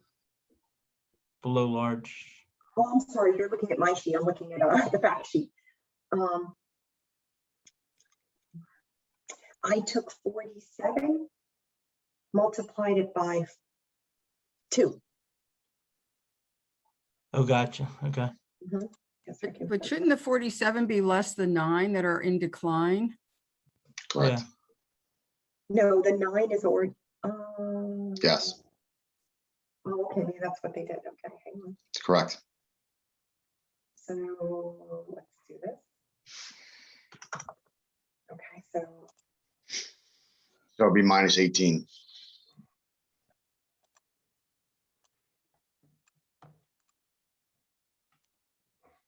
yeah, so it's just I didn't interpret the fact sheet correctly. Okay.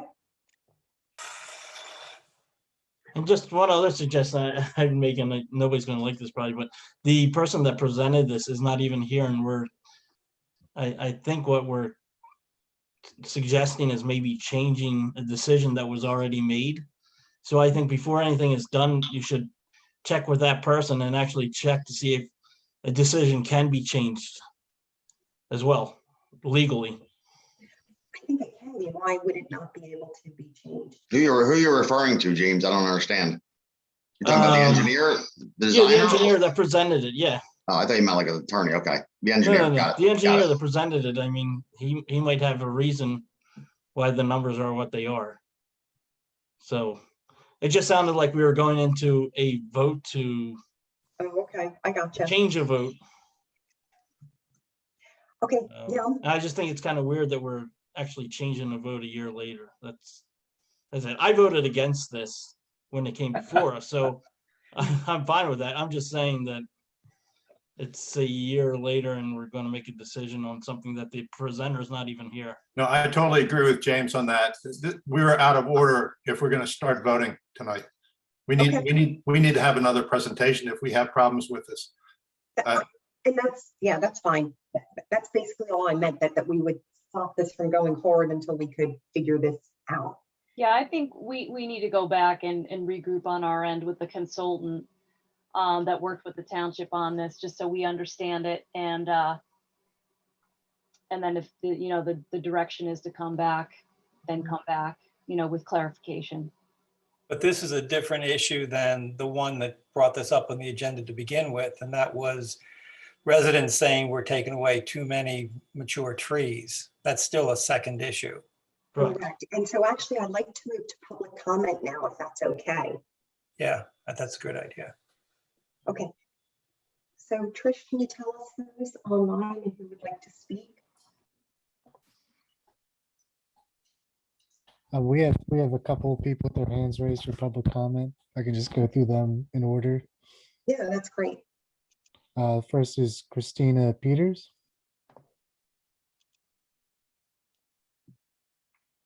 Hi, can you hear me?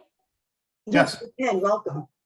Thank you so much for letting me comment. I'm Christina Peters. I live not too far from Venomour Woods. I've lived in Radnor for, I don't know, 23, 24 years. And in those early years, I took my little people to play at Venomour Woods and have many, many happy memories of doing that. I want to say, first of all, that the planting plan is excellent in terms of the variety of trees and shrubs and plants. It's well done, but those trees are not going to be anywhere close to looking like anything but young trees when I go with my not yet in existence grandchildren many years hence there. And we've heard about the playground. We've heard about the needs of folks who rent the pavilions.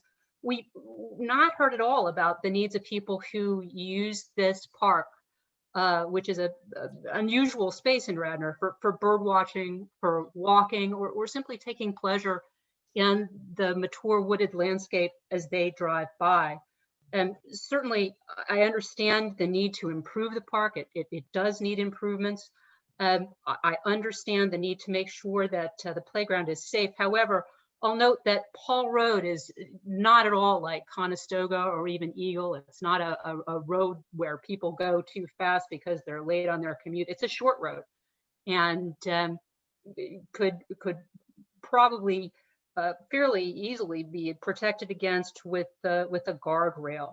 As for cutting down this number of mature trees to accommodate rentals, I don't think most residents would support that at all. So while I'm glad that you've identified the issue with the numbers just in complying with the ordinance in terms of the planting plan, and I really hope you'll consider redesigning it so that we can maintain more of those mature trees. They're part of the character of our community. As development accelerates, we've already heard tonight, lots of big trees are coming down, and we can't replace them just by popping in little ones. That's the work of time. And so once again, I hope we make some changes here to not only improve the planning plan to agree with the ordinance, but also to really minimize the number of mature canopy trees and other mature trees that are removed for this project. Thank you. Yeah. Thanks, Christina. I just had a follow-up comment to that, Eileen. Do we know if we follow up on the on Christina's suggestion of maybe leaving the playground where it is and maybe not enlarging the parking lot to save some trees? Do we have any idea how many trees are being removed, i.e. for making the ADA walk compliant? How many trees are being removed because we are moving the playground versus leaving it where it is? I think that might be a helpful chart to look at. So if we want to try and redesign it, okay, if we leave the playground where it is, we'll save 10 trees by not moving it or whatever it would be. I mean, if we're only going to save one tree, it doesn't really make that much sense to redesign where the playground is. So Virginia, it's not like our designer didn't break it down in those sections, right? Yeah. Like so much for ADA compliance. Because as you look at it, as you look at the plan, there's parts of the ADA compliance that are not in the midst of things. And there are parts that, you know, if you look at it, there's walkways, there's the pavilion, there's the footbridge. So there's an intertwining of those things that might cause tree removal, meaning you're taking it down for the pavilion. It's also for the walkway. So the ADA compliance in and of itself does require that grading. In order to achieve that, you know, there's grading required, but there's not a breakdown of solely for ADA, solely for this, because take a closer look, you'll see that, as Tammy noted, it's centralized now. I mean, we could split out, I mean, we could have the you know, basically, if you look at the existing plan and which trees have to be removed, you can overlay the other plan, you can see, but that still doesn't let you just pull out compliance because those walkways lead up. The parking lot gets graded so that it is compliant. If that helps, I don't know. Steve, what would be the impact of going back and changing plans if that is the direction of this? Obviously, you know, I see there's funding for this is through grants and some other things, but is there any taxpayer impact on going back and revising this stuff? Well, I can speak to that. I mean, this is a project that was out of a bond that was taken out in late 2015. You know, so I mean, I would just think that if those dollars were reduced in any way in terms of funding that would be needed to do, you know, whatever is, you know, ultimately decided or determined is needed at the park, you know, that would be a situation where maybe the difference would go to another project, or, you know, the board would have to obviously authorize whether or not those dollars went somewhere else or were reallocated in some way. But as far as the grants go, I mean, we have one grant that we're officially in receipt of right this moment from the state. You know, and there's one that we've actually submitted. So, you know, we would just have to try to, you know, rescind those in some way, or, you know, try to determine if those could be reallocated if the project was to change even substantially. So I'm not sure if that answers your question. No, it does. So what you're saying is, in order to apply for that grant money, if you wanted to change the plans, you would have to resend that application because it's a change in the project, right? And that could jeopardize even getting that money if you have to There's reapply also for it. another component in that. So Tammy's contract with Gilmore, you know, is for the product that you see. If that product changes, you know, the designer, that's not included in there. They would have to provide another proposal to address these things. Right. And I have no idea what that would be, but I think that's kind of what you're asking, Seth. Does that make sense? Yeah, it is. I'm just, you know, like if the plans were to be changed, what the impact is, and it sounds like it could really derail the whole thing depending on the scope of the changes.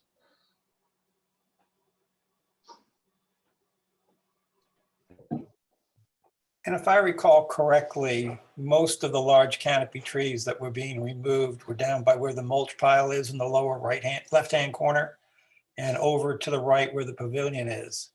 And it wasn't around the playground. Correct me if I'm wrong. Well, they're the trees that sit in between the playground and the pavilion. Those are the larger portion of the trees that were being removed. And those are the tall trees that I think the folks are talking about.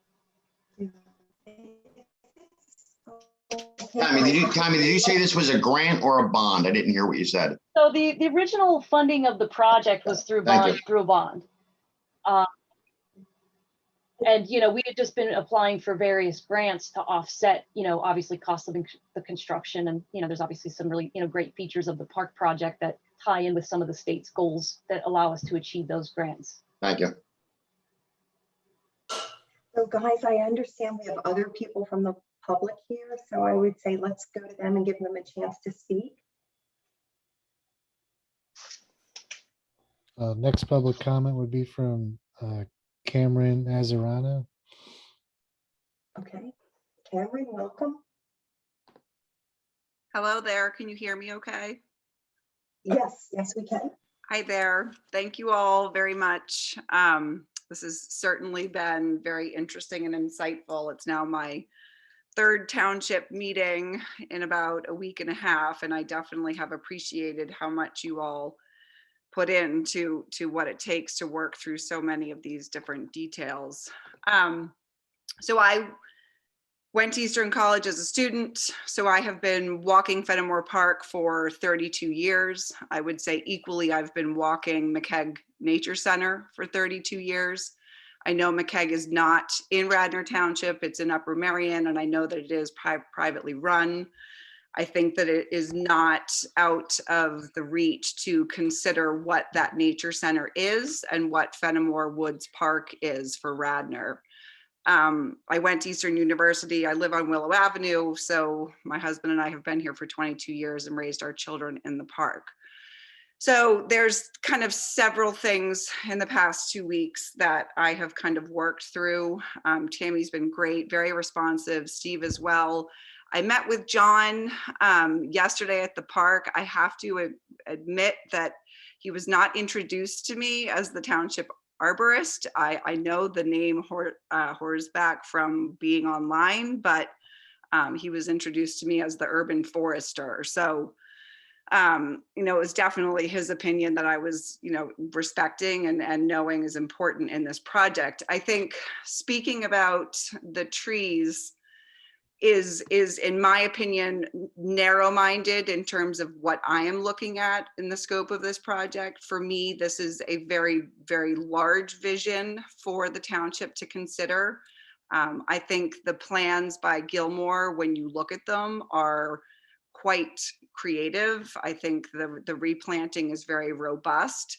If you were putting it smack in the middle of, say, a big giant open field somewhere.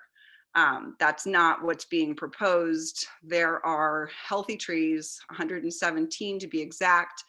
I have been in the park, I, you know, almost couldn't count on two hands the number of times in the past 2 weeks. So I beg of you to go to the park.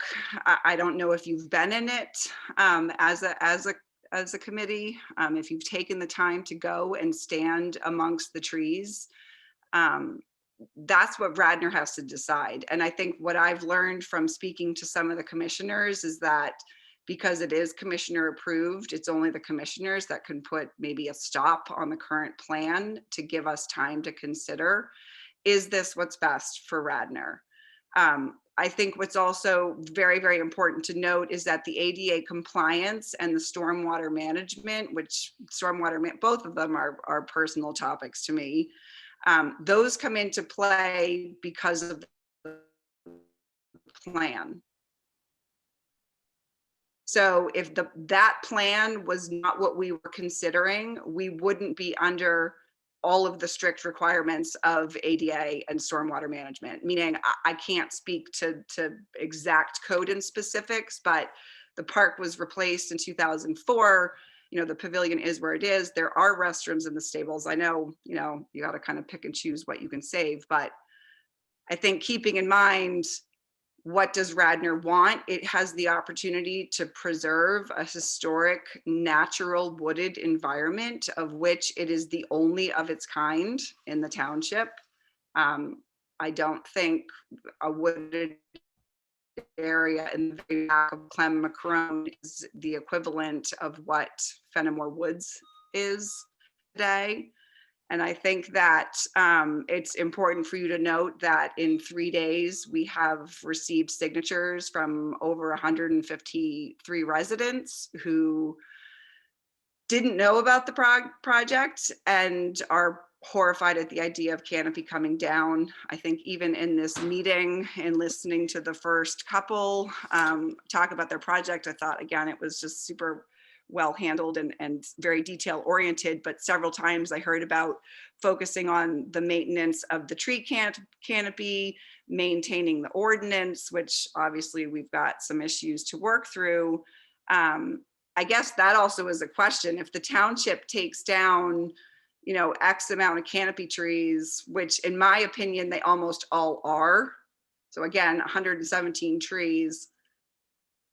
Does the township have to comply with that ordinance in terms of full replacement? And then if they don't have to replace, how does the money get compensated? I think when you know, I filled out questions and I sent them to Ian, but when you look at the very purpose of this committee, which I have great admiration for, your purpose is to preserve the canopy. Governor Wolf's purpose in his statement is to preserve our natural areas. So again, North Wayne Park has a children's park. Cowan Park has a children's park. Enki has a children's park. I mean, there are so many children's recreational parks in the area. Is it not right for Radnor to consider that? How many places do you have for young families to go and be in nature and to be surrounded by nature, be in Pennsylvania giant native trees, oaks and tulip poplars, and then have the opportunity to peruse around a pond where you can see snapping turtles and painted turtles and kingfishers and all the like. So again, I have, you know, I don't want to be disrespectful of all the time and work, but I do not believe that the public's opinion and voice has been heard in regard to what has been proposed and planned and put forth. I would also, my final thought is, and this is just in the current fact sheet, when I read it, if I had the fact sheet in my hand and I was standing in the park yesterday, and as I read through the fact sheet and looked around, I thought to myself, I'm not sure where that person was standing when they wrote that fact sheet, because it's not what I see today at Venomour. So thank you again for your time. Great. Cameron, thank you. So any questions for Cameron, or should we move to the next person? I have a question for Cameron. So Cameron, what is your bottom line? What would you like to see have done to the park? Because something does need to be done to the park. So I think that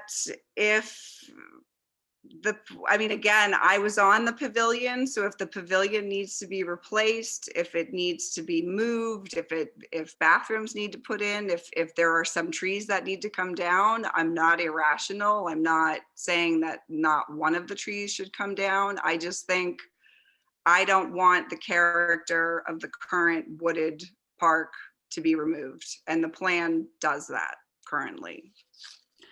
But Steve, isn't the township under a requirement to make that park ADA compliant, which is really the driver for why so much is being changed here? So depending on the level of improvements, and it's a great question, Ginny, depending on the level of improvements is where the ADA kicks in. So I don't know. So if you move the pavilion, let's say, I think as Cameron had noted, and put it in a location, my thought is you're going to have access to that. There has to be accessibility to that, and to where you move it and how you get that accessibility will require grading. And if that grading is around trees, then those trees get removed. But it's hard to say to get to that level of specificity. You know, in conversation, we have to, you know, literally put it on the paper and say, okay, do we need to do it? And if we do, how deep, what are the ramifications of that? If I could just make one quick comment, I think that's a great question.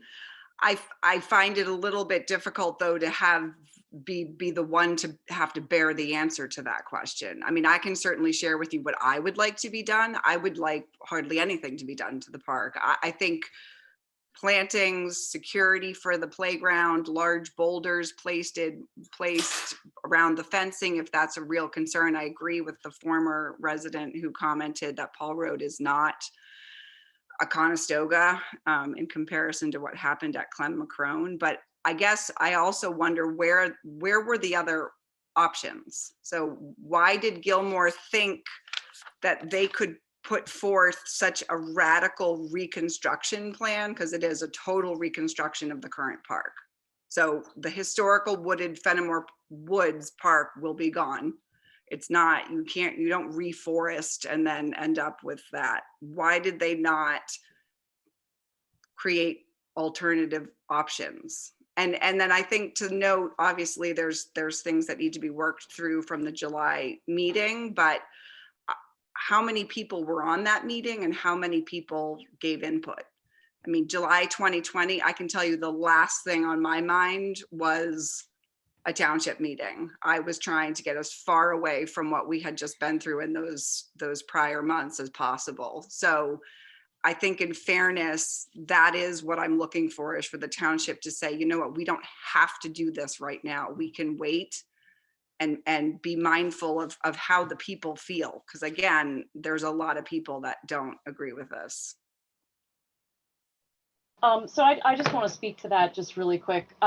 So when we did take the public review of the park, it was before the pandemic. It was actually in February of 2019 when this came before the Parks and Recreation Board. And we did look at it for 2-3 months in a row. And that was after soliciting, members of the public to come. We identified a radius around the park of residents. There was approximately 75 residents that we mailed out a letter to and invited them to come to the meeting. If they weren't able to come to the meeting, I had invited them to reach out to me to have discussions about the park. So there was a level of outreach that did occur. In addition to that, we did have information that was, part of our township website and distributions and things that were, part of our normal, weekly e-newsletter, advertising type information we put out to the public. So, I know that there, it doesn't really, build the comfort. I understand, and Cameron, we've had a lot of conversations and a lot of meetings so far. But, I think the township made a really good effort to try and lure the public in to have these discussions. So as far as where the plan started out, I don't want to throw Gilmore and Associates under the bus, because, this plan really started out with, thinking about, like, as I started off the conversation tonight, like, what are the features of the park that are heavily utilized? And when we see that and we envision that and we hear about that, it comes down to pavilion usage, it comes down to restroom usage, it comes down to playground usage. Those are the things that we hear and we see and we feel when we're talking about this park. So that became the genesis of where the plan started out. And then, from there, it's really difficult because, as you're bringing in ADA and, there's this accessibility piece. And as Steve had mentioned, there's so much grading that comes along with that, because you are on a pretty steep slope of how this park is situated. And, you're sort of, one thing is kind of following another. It's a very tight puzzle in that upper portion of the park. So we haven't, obviously gone through all the pieces, in a sense to see, like, what would we lose if we were to save the tree grove. But I have to be willing to bet if we saved all the trees in that area and we still try to make this park everything that we've talked about, accessible, pavilion, restroom, all of that, it's going to be difficult. I think something would have to go. I'm not sure that we would be able to achieve that. And if that's what the community wanted, then that would be okay, but that's not what we heard. Tammy, I have to say this because you just said it and brought it up. You sent the letter to 75 people. I live a quarter mile away on Willow Avenue. I live in a very dense area. You have willow, you have poplar, you have walnut, you have beech tree, happen to be all named after trees. Okay. Those neighbors, none of those people got the notification. Again, the people that I have reached out to, over 150 in 3 days, Okay, and it will continue to grow because I will continue to get the word out. They do not know about the magnitude of this project. So I respect and appreciate that you filled the quota in order to say you got the word out. I want the township to know the word is not out. And in lieu of the SCAR at 476, which we know was not within a lot of people's control, in lieu of what I consider a project that went forward on Morris, which I can't really wrap my head around, with the idea of a monoculture, which I was introduced to yesterday, and I went through there today. Well, we took out full cherry trees and we put in all baby cherry trees. So that's kind of a little baffling to me. All the red buds on 30, they're gone. So I think it just needs to be said that for me, it's very much about Venomour, but it also is a growing reputation or question of whether or not Radnor really is stopping and saying, hey, we've got some really unique historical features to this township that we want to preserve. And again, it's not just about the trees. It's about the character and the historical nature of Venomour Woods Park in itself. So I would prefer to not kind of just have it narrowly spoken about trying to save the trees. Save Venomour Woods is about the park, the entire park, the character of the park. Because I think Christina Peters made a super valid point. It's easier for you to track your rentals and people who are on the playground equipment and then contact you, but that doesn't even come close to counting the number of people that just peruse through. So unless you're there and actually talking to people, there is a vast number of people that are not being heard from.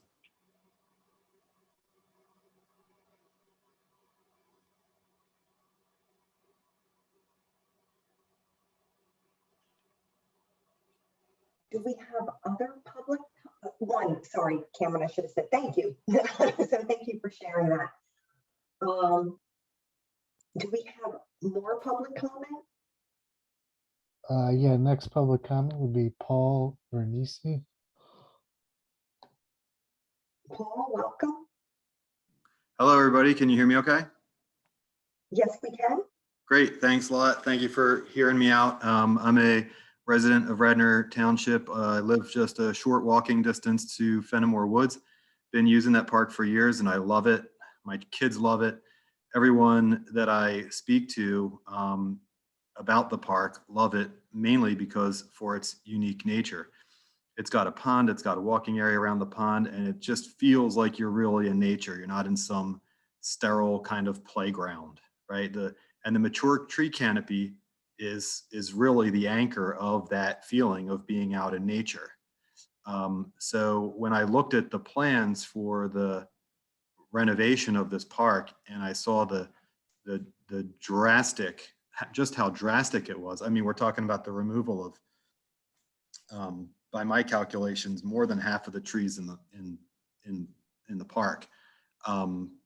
It just seems like I just wonder whether the ends justify the means, whether the benefits are commensurate with the destruction of a very, very unique park within Radnor Township. So, someone brought up earlier, what should we do here? And my suggestion is reconsider and pause on the existing plan, solicit ideas for a different plan that accomplishes some of the things that are necessary to accomplish with the park, but find some kind of trade-off. And I get it, the park, it's, there's parts of it that are steep and there's grading, and once you start grading, then you start to lose a lot of trees.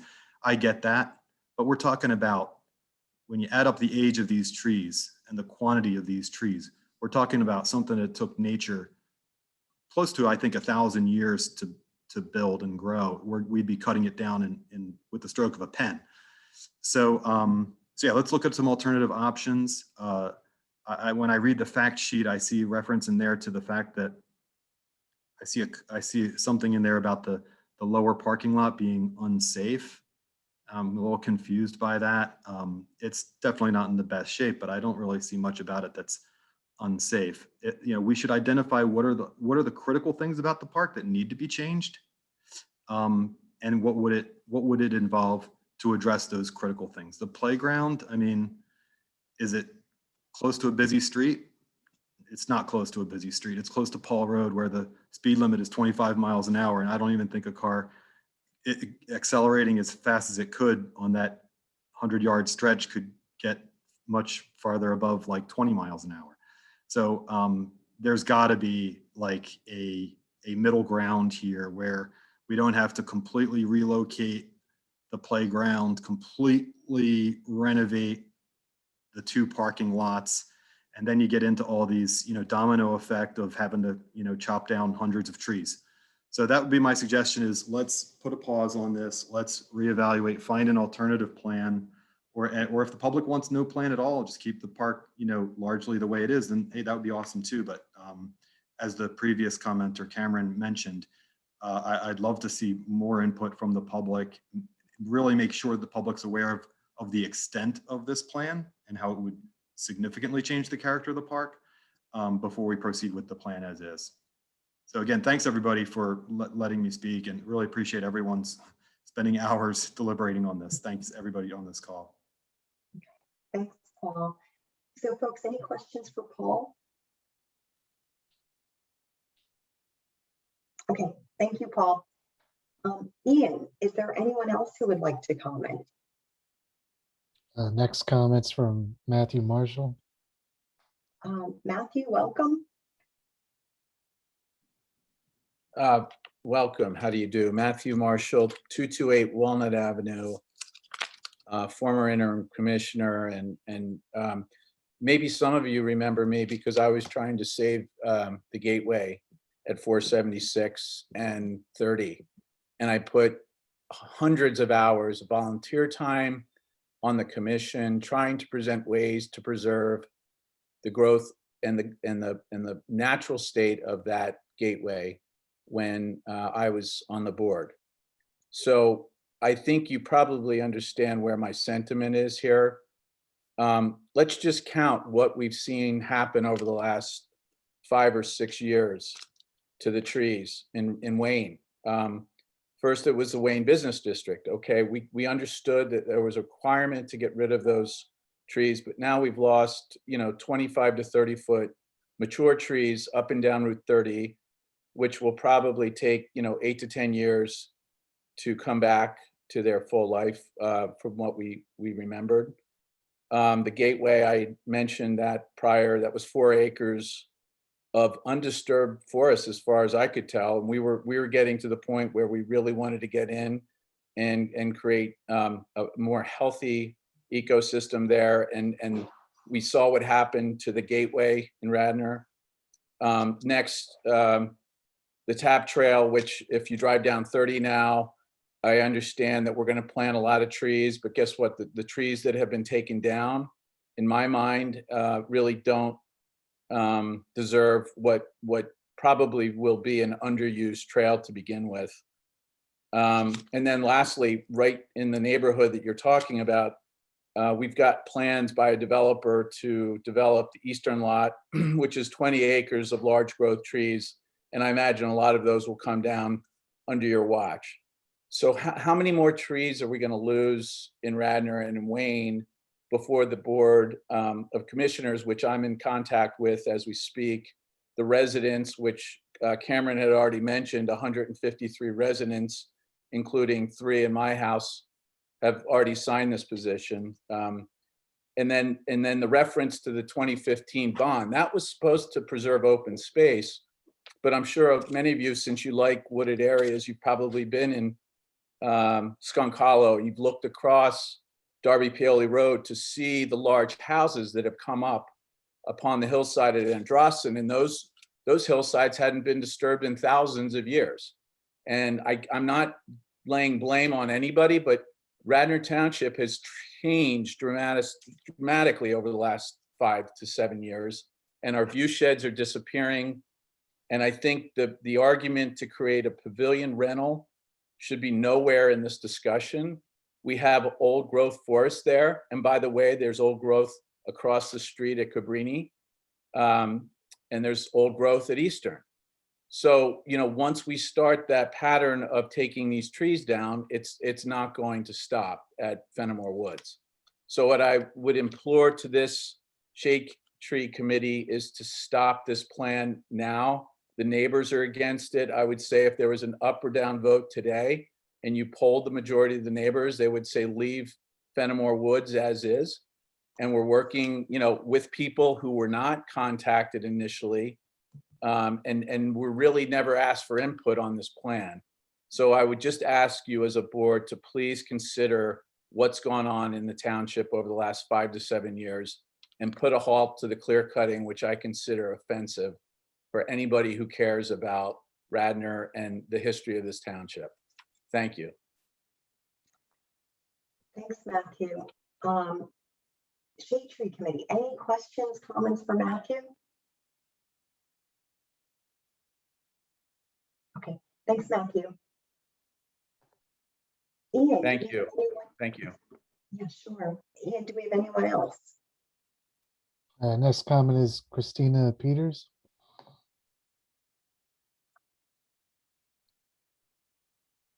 I spoke before. I just wanted to respond to a couple of things that were said about, for example, this having been discussed in 2019. As I recall, it was a very different project that was being discussed then. I think 26 trees were slated to come down, something like that, and the pond was going to be dredged. And sometime in the interim, it's been completely changed to, a plan that would be more appropriate for a space that didn't have this treasure that we have of mature woodland. In terms of reaching out to the community, I don't recall ever seeing anything posted at the park itself. I don't remember seeing anything on the website asking for, prominently asking for comment from a wider range of residents. And once again, the people who have an interest in this park are not just the folks who are using the playground and the pavilion. It's also the folks who just take pleasure in its beauty as they pass it every day. Thank you. All right, thanks, Christina. Ian, anyone else? Yeah, Jeff Pearsall. Jeff, welcome. Yes, can you hear me? Yes, we can. Okay, yeah, I very much agree with really what everyone has said. I've lived in Radnor Township pretty much my whole life, or been very close by. I jog through that park almost daily. It is a treasure, and it surely was not the acquisition of it back in the 1970s, I believe. There was no intention of, at that time, by the township to ever alter it, as I kind of see is happening now. I, as a resident of West Beech Tree Lane, I was aware that there was going to be renovations or whatever, but I did not envision at all what I'm hearing and what I'm seeing. And I've just became aware of it in the last 48 hours. So I believe with the other people have commented that there are many people that are not aware of the magnitude or the scope of this project, and to go through with it and to, buzzsaw the entire park. Surely there'll be 6 or 8 foot trees put back in, but you'll never get back to what you have there. That's irreplaceable. And I just, I appreciate all the work that has gone into this at this point, but it's just, and other projects that have come up in the park, in the township, the same pattern seems to emerge. A project's proposed, a developer, or not developer, but a engineer is supposed to make a drawing and to make a plan. And that comes back and it seems to be, well, we spent a lot of money on this plan and, it's going to be very difficult for us to go back to the plan again. It's going to cost money, blah, blah, blah, blah. And I just feel that, the same thing's happening here. We've made this plan, a lot of time and effort has gone into it. And there really should be, once that plan comes back, there should be public comment on the plan.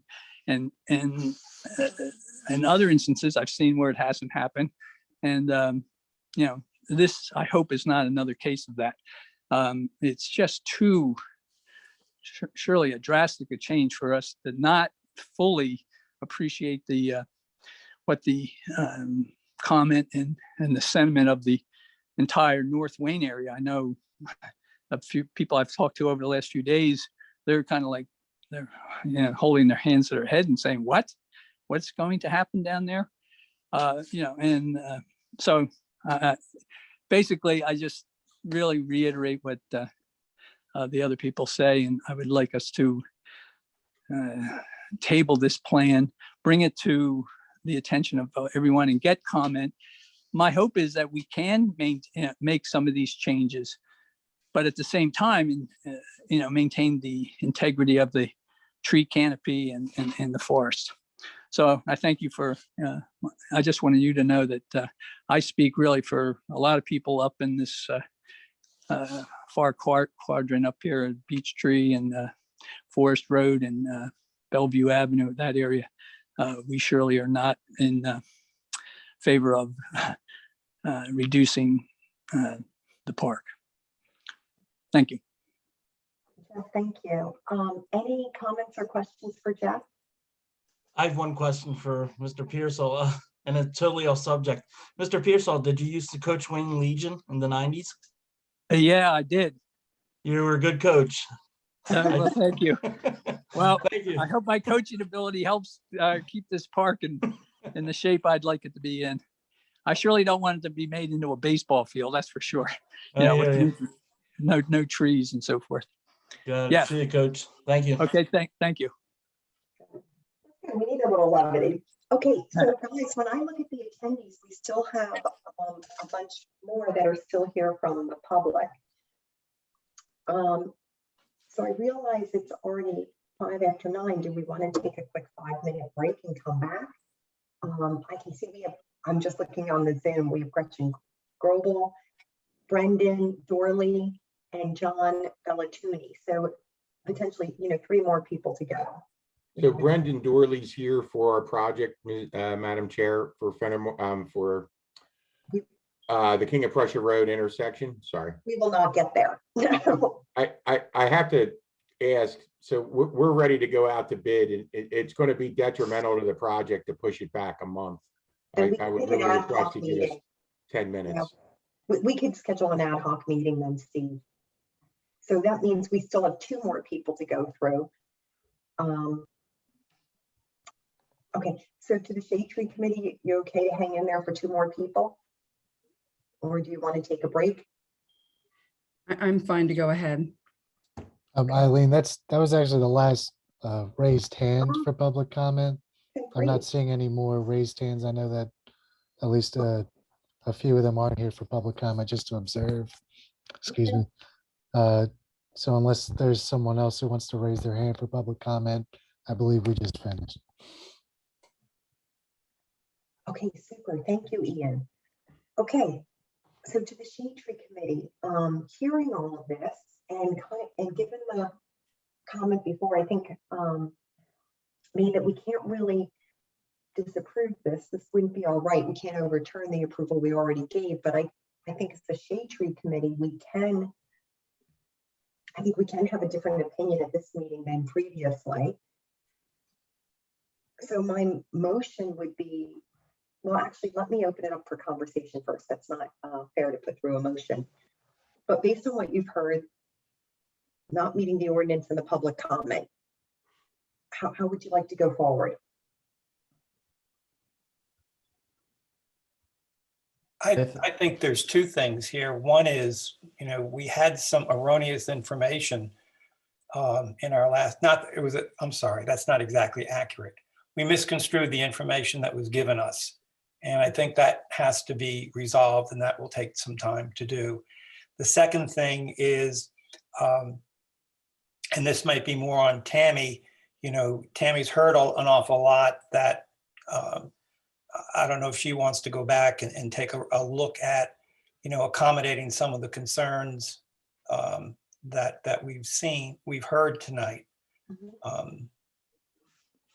Tammy, I don't know where your head is on that. Yeah, so first of all, I just want to make the distinction that this isn't exclusively my project. I mean, I have been an employee of Radnor Township for 22 years. I've served the residents with utmost pride and honesty and loyalty. So I don't want to wear the badge of honor here, and carry the cross. I apologize. This really this has been a, well-intentioned project, very ambiguous in terms of how it started off, and goals and objectives. That goes back even years before me sitting in the seat as director, in terms of, Venomour Woods and its pavilion and its playground and its different parts and components being in capital plans for years and years, feedback and information, that I feel like I inherited when I walked into the role as director in 2010. So, I mean, I don't, by the same token, I know I'm sitting in the seat with responsibility, and I get that and I accept that. But I would suggest at this point, maybe this is a project that goes back to the Parks and Recreation Board where it started. I know over the years of voting on capital plans and projects and improvements that would happen in that park, that's something where, they had those discussions along with staff. And that's where ultimately that became the development of the bond and the borrowing that occurred in 2015, which, just to clarify, that was not an open space bond. That was a park and improvement bond. It included parks and trails specifically for improvements for these types of purposes. It was not to procure and preserve open space. It also happened to include the Radnor Memorial Library, which was part of it. So, I would suggest that after, hearing the feedback and, understanding that there is a lot of folks out there that have a difference of opinion, of which, varies from where we started with this plan in 2019, which really, some of that discussion was a blank canvas and trying to understand people. It wasn't a plan that was trying to be, shoved onto people as something to be accepted. So I think hearing that there is a lot of feedback, and you got to jump on about Cumberland. Steve, you're not on mute. Uh, I think we take it back to the Parks and Recreation Board, because ultimately they did vote on it and they recommended it, which was what took it to the Board of Commissioners. And then, of course, we had the interchange situation that happened, and then we brought it back to the Shade Tree Commission, because that I know became an essential part of the processes moving forward.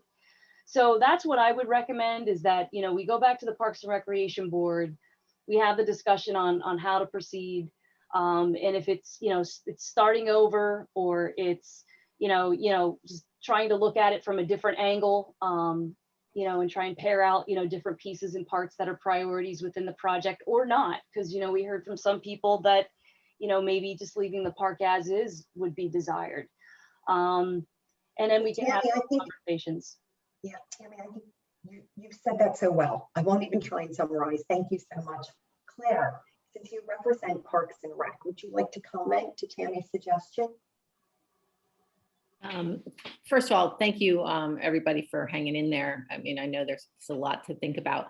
I totally agree with Tammy. I think it's worth going back to Parks and Rec and get aligned with all of these advisory boards and residents, and so that we can kind of get on the same page. And I really appreciate Steve and Tammy and John and all of all the township staff that's helping us through this process. Okay, so folks, I know it's getting late, so I will make a motion and try and summarize here. So one, I appreciate everybody, all the public comment. I appreciate Tammy coming and explaining the project to us. I would say I agree with Tammy's proposal. Let's take it back to Parks and Rec, and with the compensatory requirements that we'd like to see those met, so that we abide by the ordinance. And with the public comment, specifically the actions I noted from the public are, can we look at leaving the playground, the parking lot, and the pavilion in the place that it currently is to minimize the change? Could we look at overall preserving the natural wooded area?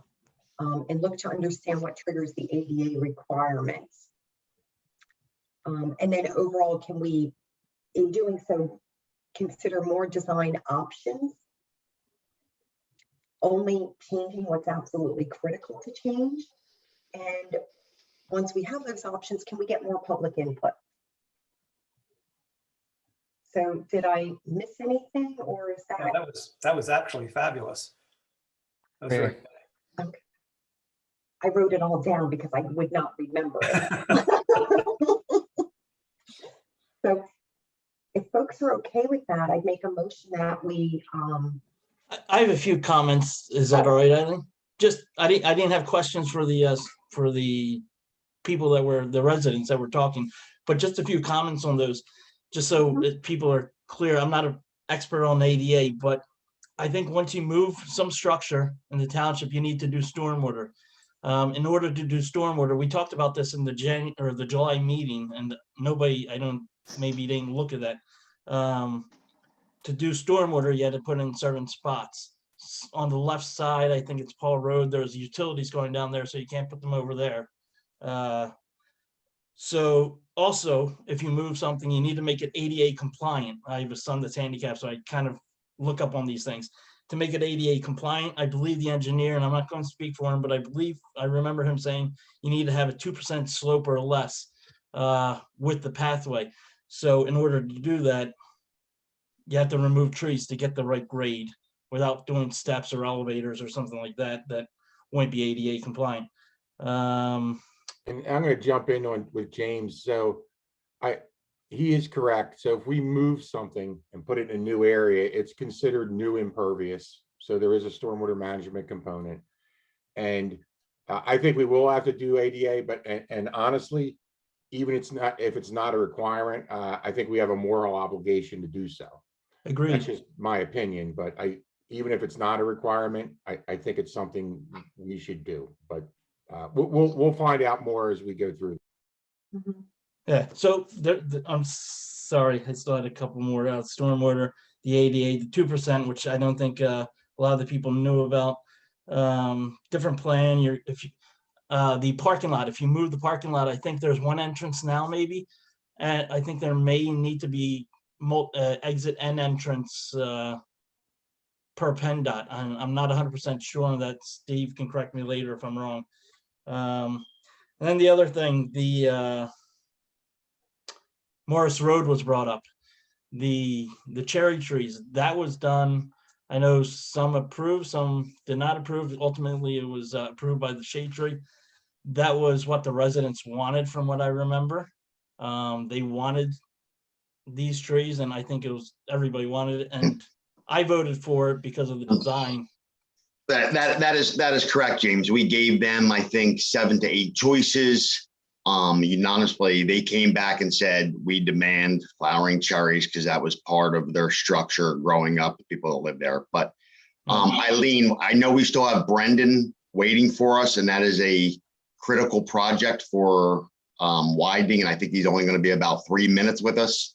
So if we could definitely respect his time and have him come on, and everything is getting replaced there, even the dead trees. So if we could have him for 5 minutes, because that is going out to bid. 3 minutes. Brendan, you have 3 minutes. okay. Anything else on Venomour Woods? Okay, so motion to return. Seth? I was just gonna say, do we need to define like what we can actually do here? Like, I'm assuming we can make a recommendation to the board to hit the pause button. Like, what is the, I didn't mean to cut you off. I'm sure you're gonna say this in your motion, but just making sure we understand what we can do here. You know, I gotta admit, I don't know exactly what we can and can't do here per the ordinance. I would have thought that we could say, hey, we don't approve this, but potentially not. So I would go with, we would recommend, I think as a shade tree committee, to hit the pause button on this and return it to the Parks and Rec committee and to consider designs. Kind of with the summary that I gave, let's abide by the ordinance and let's consider the public comment. Right. So I guess, should we draft an email to the board with our official recommendation? Would that be the motion? Yeah, I think it is a good idea. And then we would have to approve that as a committee.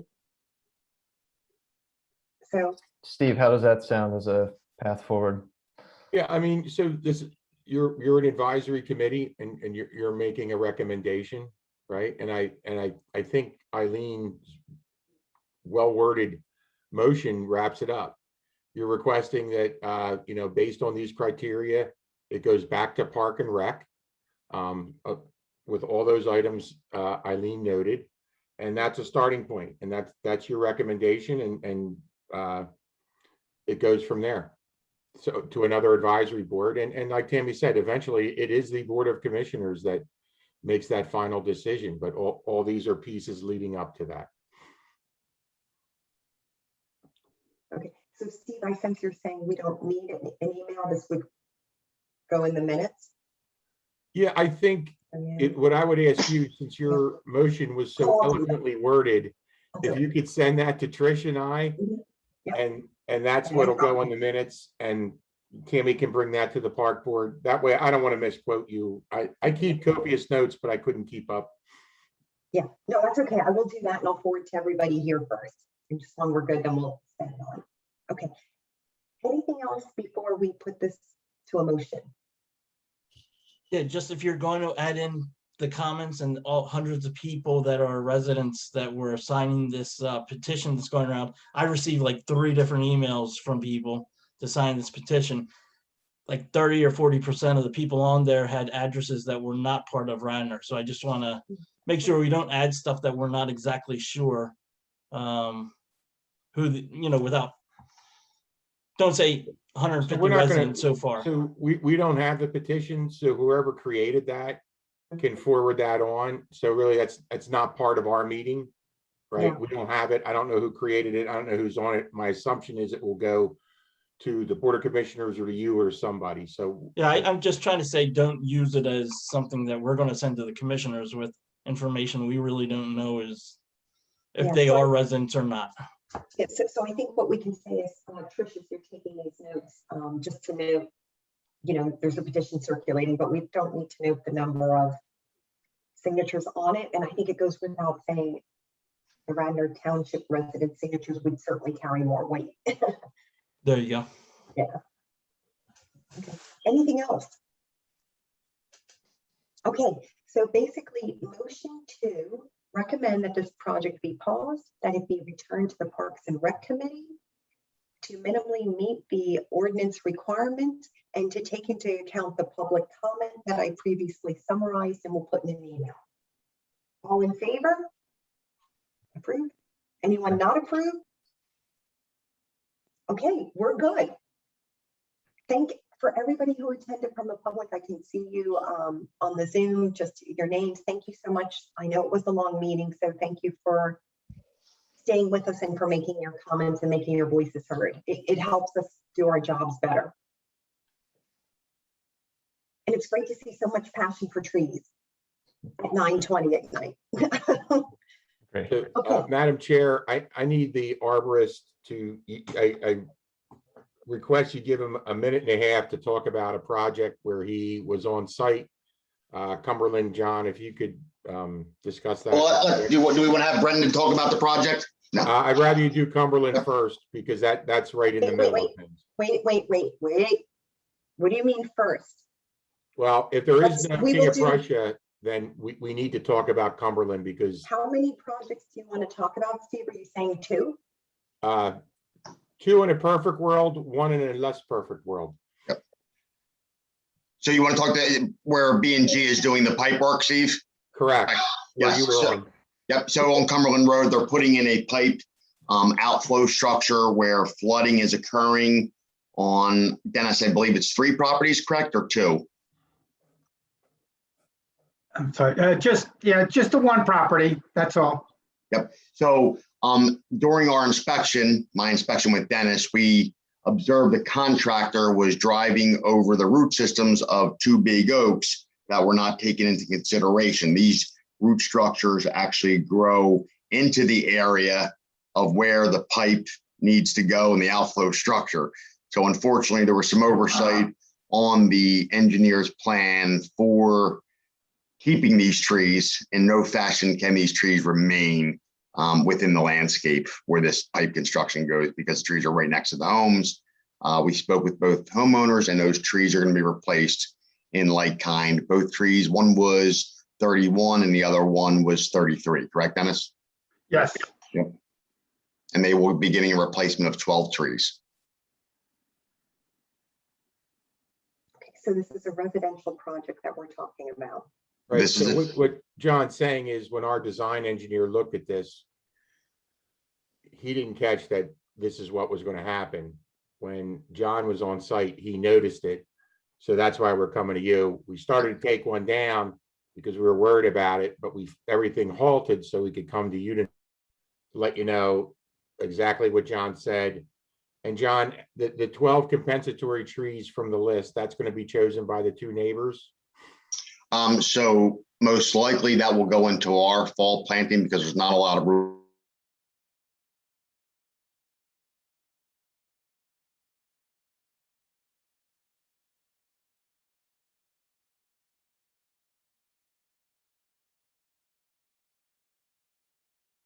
The Shade Tree Commission for their fall projects. Yeah, just to clarify, that the pipe itself is going through one property, but one of the trees is just on the other side of the property line. That's correct. That's why they're two different properties with one tree on each. So we're adding 10 trees to the fall planting for whatever that is. They're going to go on top. Okay, I understand.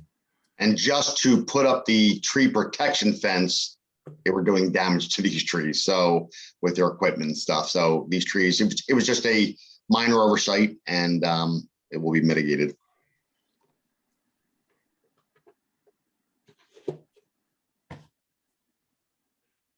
I'm at a loss. Where is Cumberland on the agenda?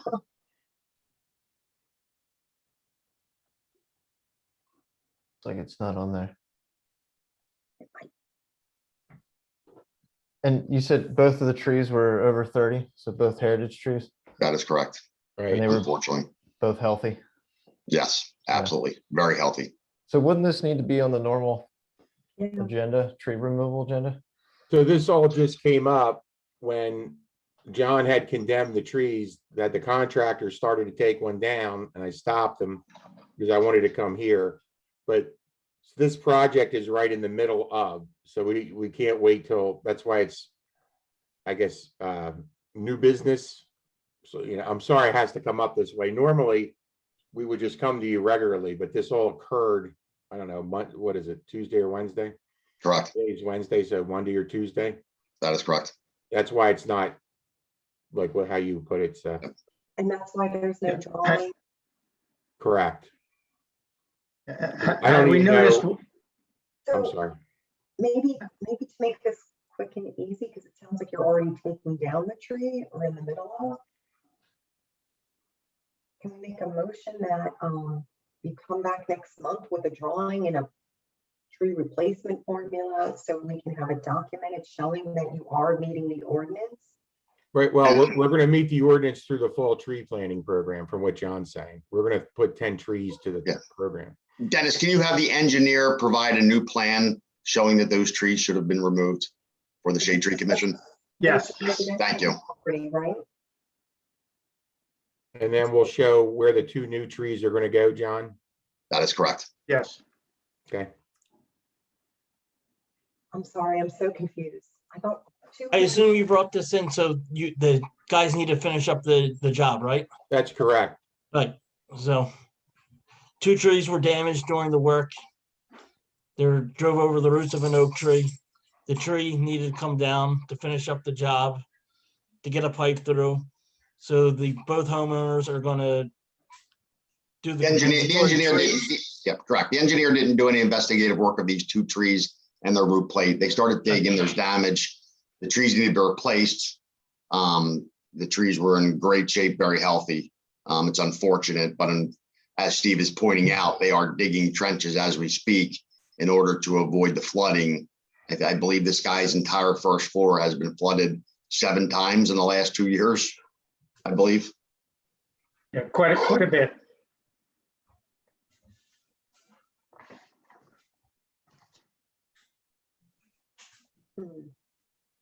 So what would the shade tree committee like to do? Had we noticed that the pipe, we thought it looked like the pipe was far enough removed from the trees. And the consulting engineer did not dig into it in that kind of details to see where the root system was. And it was only now that when we went out to the site that we saw, John and I saw that the root system was in fact too close to the trees.